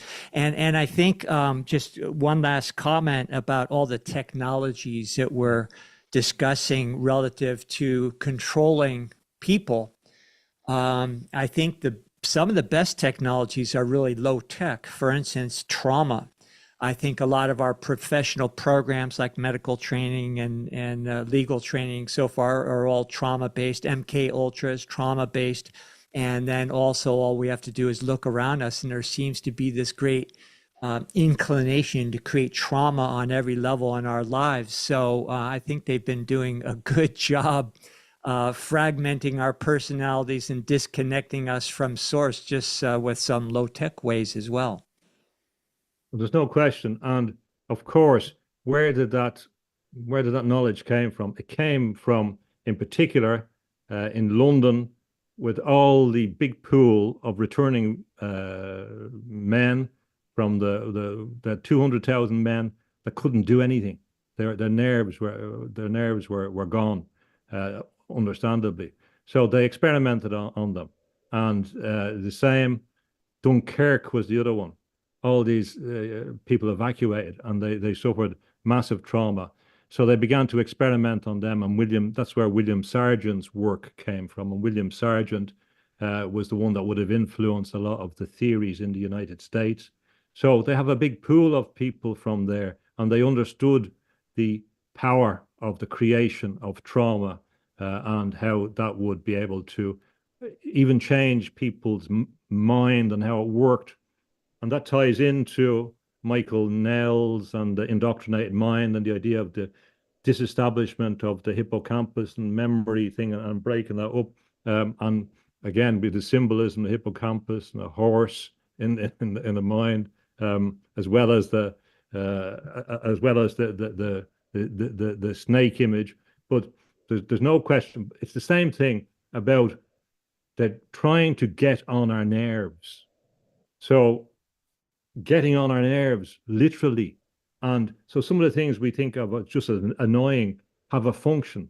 We're living in a permanent revolution, a permanent cultural revolution every day now. Yeah. So the only way you're going to be able to be sane is by retaining that concept of who you are. So that's justified and vindicated by whether you take Ian McGilchrist or Jordan Peterson or whoever. They all vindicate the reality of this necessity to maintain coherence. Now, this is an important concept as well. In a lot of where I differ from a lot of the traditions, the Indian tradition, is I believe that we maintain coherence when we move into the next world, that the essence of you maintains its coherence, which a lot of people don't believe in. A lot of people believe, especially the people that don't believe too much in the afterlife, well, you're the drop of water going into the ocean. I don't believe that, but I believe that coherence is critical to maintain here as well. And not only, it's not just an obligation or protective measure, it's the essence of who we are. It's the essence of joy. It's the essence of bliss in the Eastern concept of consciousness, truth, etc. So we have to maintain that in ourselves. It's the only thing we have control over ultimately. So we have an incentive to do it now for ourselves to survive and afterwards, and also to begin to form the necessary network. Because the countering thing, for me, to refer back to Mike's emphasis on what we do about it, is that we have to protect ourselves first. And when we protect ourselves, we're aligning with the good, the true, and the beautiful as much as we can. And by definition, you move into a different zone. The people that are in the pop star abuser, whatever context, they will move into their own zones too. So we begin to align in the mystic murmur. There is a benefit to the individual. The individual gives a benefit to other people by doing so, by increasing their, whatever you want to call it, resonance or coming into accord or whatever. And out of there becomes the possibilities of a new approach, because we have to think differently for the solutions. They're not there yet in relation to how we interact.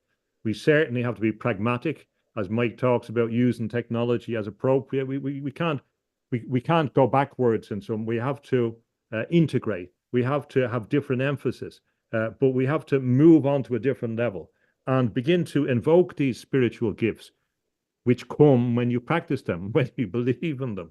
So we have to actually instantiate this movement toward ourselves or contribute toward. We can only do that by believing in the path and by committing to the path. And I believe that we will have a process of emergence when there is a sufficient movement together and sufficient support. And I just say, a lot of people, I usually, when I talk about these things, I get people telling me that they're being attacked and all that. I understand that by technology and that. Unfortunately, I cannot help people. I can't do it. I'd love to be able to do it. What I'm trying to do is to try and encourage other people to take this seriously. So, for example, that people with deep pockets, and there are plenty out there, begin to say, okay, well, a useful thing I could do for those type of people is set up some foundation which would be able to tell them, well, they have any foreign objects in their bodies which are of nanotechnological context. So that would require a unique technological response to that. But that will be done. And in future, more and more people would want that. Someone will make a lot of money out of such a business. Do I have any dust in my body? How can I deactivate it, for example? These are real things, not only for, for the mind control and all the other stuff. Anyone can put stuff into your body. You can get it up your nose. You can get it transdermally. Anybody can do it now.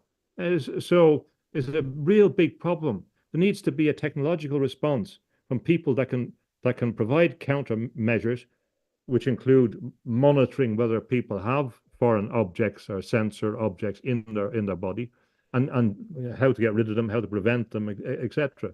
So I think that there's a technological response that needs to be made. That they will only happen when people present the problem, present the opportunity and need out there. There's a lot of people suffering from belief. Now, whether their belief is true or not is a different issue. But in some cases, they will have something inserted in their body, from whether it's from security services or God knows what. So I think there will be so much dust around that there will be a need to be able to see to get the glasses like in We Live, so they can see what's in the environment without talking about other entities. We want to see technological entities that are around us. Well, I'll just say one thing. Our friend Eileen McCusick, who's really been revolutionary in her biofield tuning, which she often talks about, is it's not about the new age concept of raising your vibration. It's about coming in tune with your coherence. Yeah. Right. And so I think that's really crucial to understand. And, like what Walter Russell talks about, well, when you raise your vibration, you're actually increasing the heat, and you're actually increasing the energetic frenzy of the nerve-wracking condition, if you will. So you don't want to raise the vibration. I love that idea of coherence. And we've seen with like water experiments and stuff, and with like the Emoto Institute and all sorts of other elements around resonance, is that when you are truly coherent, you affect others' fields in that coherency, which can counter, the systems of to support or my support in relation to Eileen's viewpoint is my idea of accord, which is why I wrote the first book when I came out of the closet. was the closet of scientism and all that. When I came out of that and said, okay, I'm going to tell people what I believe about spiritual consciousness, and unashamedly, and to encourage them as well. And I'm going to break some of those as far as I can. The taboo was the mystical accord, was the idea of coming into accord. It goes back to Pythagoras, and accord is associated with the heart. That's where the word comes from. It means agreement, but it's about that. It's about not increasing it's about coming into accord. It's the identification. It's what you do in the near-death experience. You come into accord with the experience of the other person. It's what you do when you're communicating with animals. It's what you do when you're communicating with your plants. And what Goethe told us about trying to come in their shoes, if you like, or into the pots for the plants, or into their to understand it, to understand the ideal behind it, as Goethe talked about, the plant, which goes back to Plato and all that. It's about our identification. So to come into accord, and coming into accord also means agreement. We have accord, and as John Hume used to say in Northern Ireland when they were going through the peace process, agreement threatens no one. If you're going to agree something, it shouldn't, and it's not under duress, it shouldn't threaten anybody. So I say, let's maximize the agreement that we can get among the people that are critical. Put aside the little things you have. For example, the people that come from an English materialist background, they hate stuff about spirituality. They can't stand it because it's been beaten out of them for hundreds of years. And really, it's been taken out. So when you talk about spirit stuff, they cannot bear it. A lot of my friends and that. So some of them will have to put it aside and say, okay, well, I don't understand that, but I can still communicate with this person. I can still talk to this person. I can still see that this person, is coming to a same conclusion from a different perspective. Be pragmatic, be cosmopolitan, come into accord. And then we get the greater accord, which will be a natural accord. It will not be structured so that it can be broken down.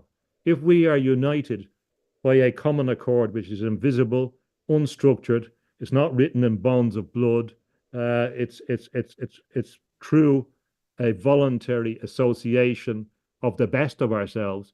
Well, then we will create an instrument which will combat what they're creating is of course the cloud and the idea is a cloud capital, but this is the mechanical cloud to replace all the spiritual clouds that existed since time immemorial. Whether you're talking about the Navajo creation stories, or you're talking about in Taoism, or you're talking about the clouds that brought God to earth in the past, they are saying we are making that cloud now. That's a cloud of dust. That's what it is. A big cloud of dust, like the people saw when they were singing the song "So Long It's Been Good to Know You" when they're in Oklahoma and that, and they say this is what they will create again through mechanization, over farming, not respecting the thing that's there, forcing bad economic models, bad financial models, bad agricultural practices.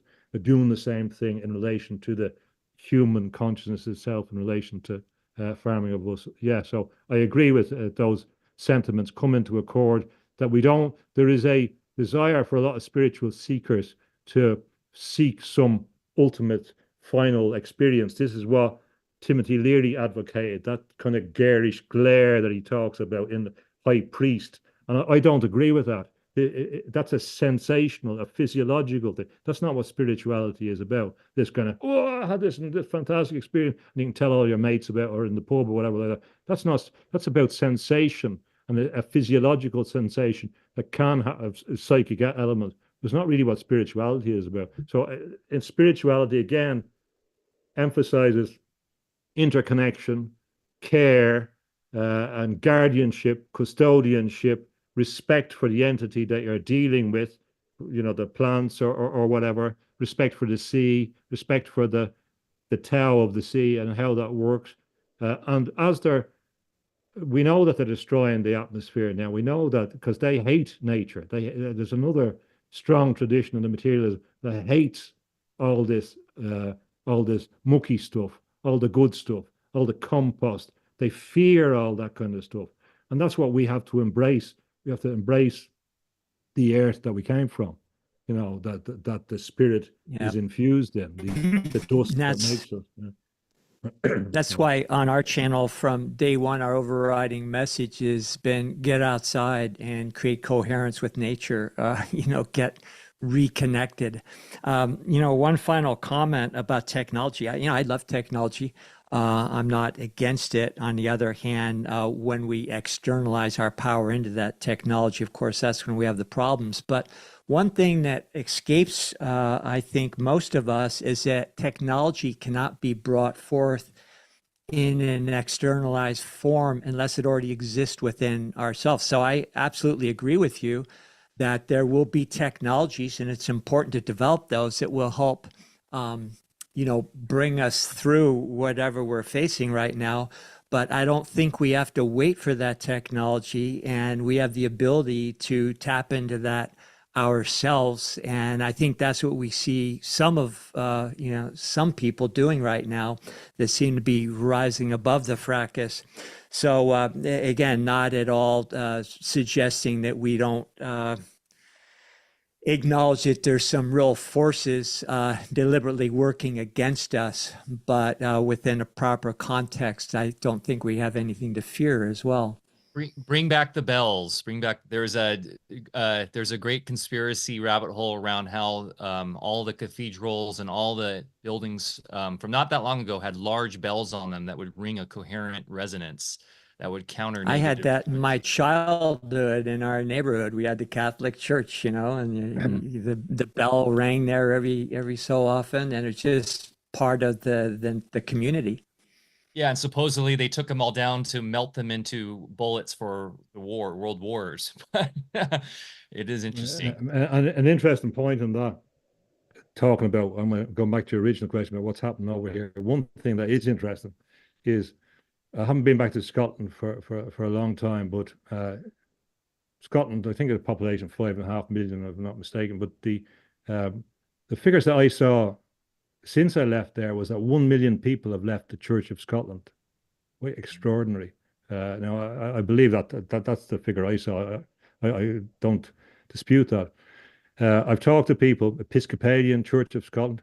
Nearly all the Protestant churches are being closed down across Scotland. Quite remarkable. Quite remarkable.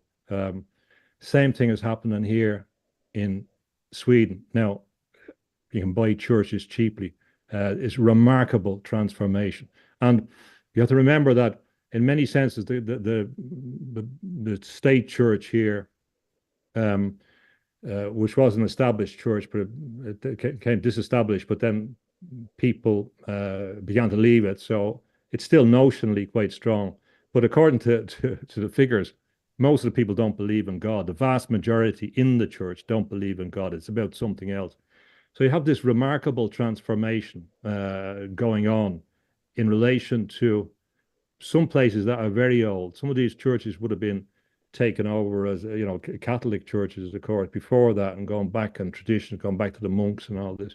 It's a radical transformation of Europe, as well as that. If we go down through European churches, they make it difficult to get into the churches. Security guards, unbelievable. There's various reasons, cultural reasons, and there was this strange thing, and I noticed going down through Europe this time, there was an awful lot of electrical work going on, electricity again, very bad electrical work, terrible stuff going on in beautiful buildings, looking bad, inappropriate, and of course there's been a load of electrical fires in these churches.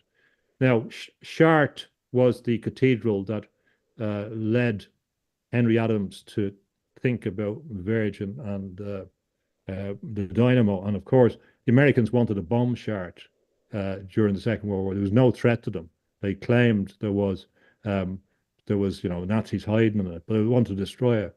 There was this effort, part of the evil process, to destroy everything. When Notre Dame, Our Lady, was burned in Paris, there was famous people here saying things like, "Oh, finally," they were gloating about the destruction.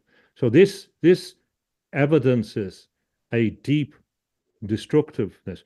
People don't, as well as I've talked before about the Nigerian Catholics being killed. If you look at another thing that people forgot about, there was beautiful churches in Norway that were burned by Satanists, and wooden churches that were hundreds of years old, absolutely beautiful buildings. And again, they were destroyed. So the satanic thing is not people talk about the satanic panic, and I understand when things get out, but there's plenty of evidence of a destructive, active force to destroy what they regard as terrible, combined with the fact that despite the satanic panic, it's generally accepted that in criminal law and criminological context, that satanic issues are taken out of reporting about cases, or they're taken out from a jury context because they're deemed too prejudicial, which as a result, they don't come into play in the process. So these things are real forces. Europe is radically transformed. And some of the, what are the reasons why they have to, it's deemed uneconomic, these churches, because of the electricity thing, because of the cost of electricity or insulation, or it doesn't, it's a cod. It's a cod. These are run by big legal firms who are committed to globalism from the 1920s. In the United States, the big legal firm were committed to achieving globalism. And they're going to destroy every other opposition, which is why the Catholic Church was the one that they wanted to, whether communist or the capitalist, that might have been an opponent. So that's why they invest so much money in destroying, and have been very successful. The Protestant churches are going in Europe, and of course, well, Islam is growing because they will use that to create a wedge. It's not Islam's fault. They're being used by the various forces that are bombing their countries.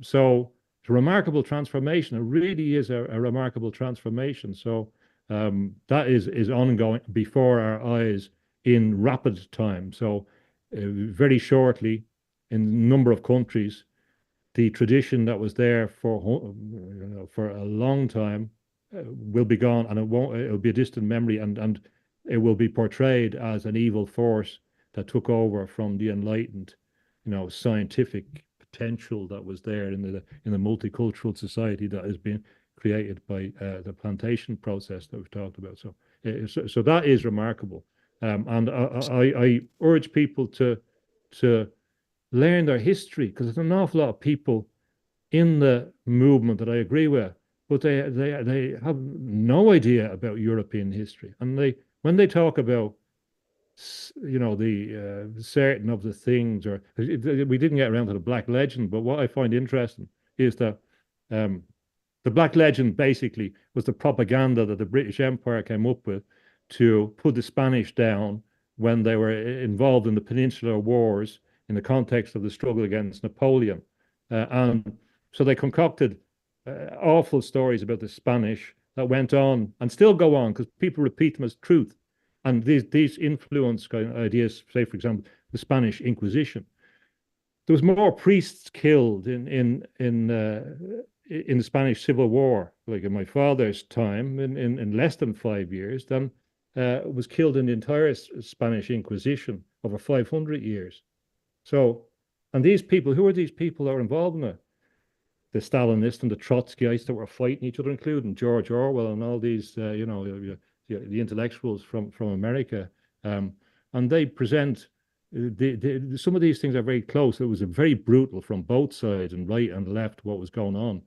But in relation to the history, people are repeating as fact what was promulgated as propaganda, say, against the Spanish, which had no basis in reality. The Black Legend, that it was called, was a propaganda campaign that went on. So when I hear people telling me history, which is not based on scholarly work, which is accessible, which requires one goes and reads the stuff and assesses it, I find that dispiriting. So there is, as a lot of people said, not just in Catholic theology, but in Protestant theology, that a lot of evil is or we find the same in Eastern theology, and a lot of evil is based on ignorance. They define evil in terms of not knowing what they should have done. And ignorance is afflicting the people that should be saving the world. So if they don't know about something, they should just shut up about it, because they, when they start talking about things they don't know about. I did a bit of legal history, and I studied legal history, and going through all the old gory stuff to understand what the Magna Carta was, where it came from, how it was, how it exists, where our rights come from. A lot of people that are talking about our right have no idea where they came from, have no idea what they mean, have no idea. In Ireland, I think this week, I think it was passed, was a bill, for example, in the Senate to define gender as meaning basically anything that you want to do. Incredible changes. These are changes that are going on because people have no idea what the legal system is that underpins all this, and they're not interested in it. So they will just take out stuff which is, easy to digest. So we all have to have a better game in relation to integrating our knowledge in relation to propositions that we make in relation to history. That doesn't preclude us from being critical or doing the critical stuff that you're doing in relation to the theories that are there. That's a testament to that endeavor. Go back and look at these accepted things and say, is this true, or is this just another legend, another made up story? Because people confuse that simulacrum of truth with the truth itself. And we have a sizable population now that is incapable of discerning the truth just through simple observation. So it does get a bit disheartening sometimes. James, before we wrap it up, can you give us a little quick tease about your upcoming book release? It should be out in the next week. I didn't want to say the name on that because I think it jinxes it in some way, and I don't like talking about things before I've done them. So I think it'll be out in a week. And what it does is explain the relationship between AI and governance. So if there's one thing that I'd like people to take out and to talk in terms of, is governance. It's all about governance. Everything is about governance. And come back to earlier theories, we either are governed by whatever you want to call it, God, the divine nature, and we accord with that. We accord with the good, the true, and the beautiful in the Greek sense, or we don't. So as opposed to this nasty form of psychopathic governance that they're going to inflict upon us. So the book should be out. I'll put it on Amazon. I think it's important, and I really want to get people to think. It's not about this. It's not about that. This is the central issue. This is what they've been doing. This is what the entirety of science, as we know it, is geared towards. And whatever else, it's geared towards this, and the evidence is there. And in that sense, if I can explain that, having come from a legal background where I understand these things, if it makes sense to people, it may help them interpret the world. And I try to be a bit positive, be a bit positive in the book as well. All the things that you talk about, I support that in relation to understanding the natural world, getting out in the natural world, admiring the natural world, being involved, participating, communicating with the lake as you're swimming, communicating with the sea, communicating with the spiritual base that is there, communicating with the divine, communicating with the highest, respecting that as well. In that people, when you talked about, you mentioned something earlier on that reminded me when you're given to the land, when you're fertilizing the land, this is really what the sacrifice is about. It's about contributing, giving something back to recognize what's there and to facilitate its persistence. So I hope it's a critical but positive thing. And the more we know, when we say, okay, I understand that now. I didn't understand the different things, but there is something here that helps me understand something. Then we can begin to unleash the power that we have, the potential. Everyone has this secret room in them, this secret spring that they can open, the hidden aqueduct that Machado talks about in his poetry, that is open, divinely inspired, that the water flows through. We have to open those sluice gates now. So in the work that you're doing, or hopefully I'm doing, we begin to present whatever dark message is and present the light, not to be dispiriting, but to combat that. So hopefully in the next week, I'm going to travel for a bit, for a few days, and then it should be out. So I won't say the name, not to jinx it, but hopefully there's some new concepts, a lot of new words in there, which may just explain or encapsulate or grasp some of these things that I know are true, and that haven't studied them and I don't think you'll have any problem in accepting that they accord with your own perspectives from the different parallax that we come from. Wonderful. I very much enjoy your books, James. You tie things together so well, and man, you're prolific. It's not like you're putting out 100-pagers here. Is this another tome you're releasing? Yeah, it's a bit. Yeah, it's a bit big. In fact, my wife is saying, well, "What about your painting?" Because I have loads and the painting is coming back, and I really have to get on with that. I have a stack of books that there's a stack of books that I haven't finished. I get prodded to get the book particular things out at particular times. Say, okay, well, this is the one that you have to go. I have a book on Trotsky, for example, which is a critical figure that people don't understand. One of the major figures that is ignored, and I don't hear about it. Really, really phenomenally important. Do you connect Trotsky to London and to the nefarious intelligence forces there? Very shortly, I'll be near the spot where he met Lenin for the first time in London. Mm-hmm. Where did he go? Where did he come from when he was going to Russia? They were all, his supporters were coming from New York. The Secret Service was saying, "Oh, who are these guys? Where are they going? Why are they coming to New York? What other places were they in?" They met in Switzerland in the famous group of Bolsheviks. Very, very important meeting. They're in Vienna in the Café Royal, 1913. Remember as well, Hitler was there in 1913. Stalin was there. Steiner was there. Quite incredible in the Café Wow. Royal. And Yeah. the guy, one of the ministers, saying, "Oh well, maybe we should get someone, one of these revolutionaries, to run Russia, maybe like Trotsky over there." That's on record. So, is he related to that? Absolutely. Not only that. I never heard of Steiner being connected in there. Oh, sorry, No, he wasn't involved. He interrupt. just happened. He was in that milieu. That's why he saw in his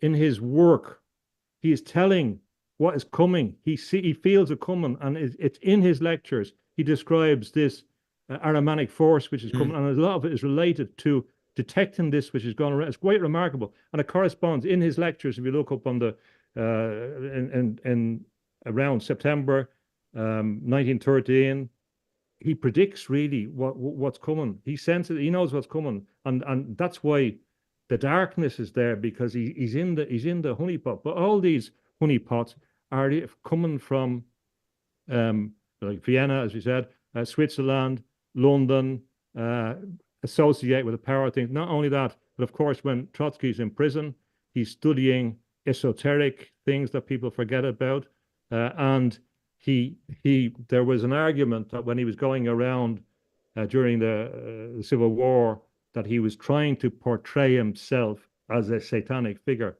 with a black train, and there's a lot of evidence again. And again, in that context, the intellectuals, a lot of them well-intentioned in Moscow, were taught mythology was the big thing they were looking at. Nietzsche was the big influence on the Bolshevik things, as well as the Nazis. This idea of superhuman, we can do it, there's no restraint. It's deadly. It's absolutely deadly thing. Now, when they are deadly with the mechanical system, it's not good. But the occult thing is there. The connection with power is there. It's kind of remarkable. And the last point, what was the main lesson that comes out of that stream? We see it in Gramsci. The idea was entryism, which goes back to the scientists in London. Huxley, you enter into the organization and you change it. That goes back. They did it scientifically to take the spirit out. So the Bolsheviks, Trotsky, Gramsci, they do that. They say, we have to destroy the Catholic Church, and part of it is by going into the organizations. So the people that are not getting elected to parliament are running your schools, are running your local supermarkets, are running the football teams, are running whatever. And if you look at, again, there's all the graphs, Antifa, for example, it's a recent phenomenon that, like this, if we go back, they fit into all this. It's a combined effort in the context of fifth generation warfare, neuro warfare, psi war, as Malone is calling it, which is a war against us. It's a war against their own people. So there is not your government anymore. There is a war against us. And Trotsky, as a major player, look at people, even like conservatives in America. Gene Kirkpatrick, I think, with the one of the ones that created this intervention in El Salvador and Central America. They were former Trotskyists. All this project for New American Century, former Trotskyists. Tony Blair, Christopher Hitchens. I'm not surprised he's arguing against God. His brother, Hitchens' brother said, everyone said, "Oh, I love Hitchens, he's great. Hitchens' brother says they were Trotskyists and they had a vision that they would wade through a sea of blood to reach their paradise." His brother says that clearly. This is what Hitchens was about.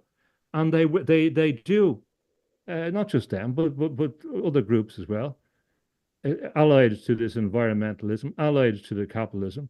They intend to destroy millions of people. This was there in the Weather Underground, even with people like Tim Leary. They were going to kill tens of millions of Americans. So I mean, the people that glorify them and glorify their supposed liberation are glorifying a freedom of Jimmy Savile. the same that Jimmy Savile thought, it's a freedom from restraint. It's a demonic freedom. So yeah, it's another story, and That'll be it's fun to nuanced. bring you back on to dive into that. And always a pleasure having you on, James. Yeah. Definitely, guys, go check out James' website, jamestunney.com. And we And have just to say, I have to say thank you very much for the conversation. It's always heartwarming, always a pleasure. Feel like old friends at this stage, and I appreciate your work. And again, your example, the two of you, keep other people going and provide inspiration, and that's a very useful thing. Right? Thank you for that. Thank you, James, and always a pleasure as well. Thanks. Thank you, guys. And remember to get outside, get your feet in the dirt, go plant something, go show Mother Nature some love. She'll show it right back to you in spades. And we'll see you next Thursday. I believe we have Topher Gardner on for next Thursday. There is a man who's putting his hands in the dirt. That'll be a great convo. And we appreciate you, love you. We'll see you next time. Thanks.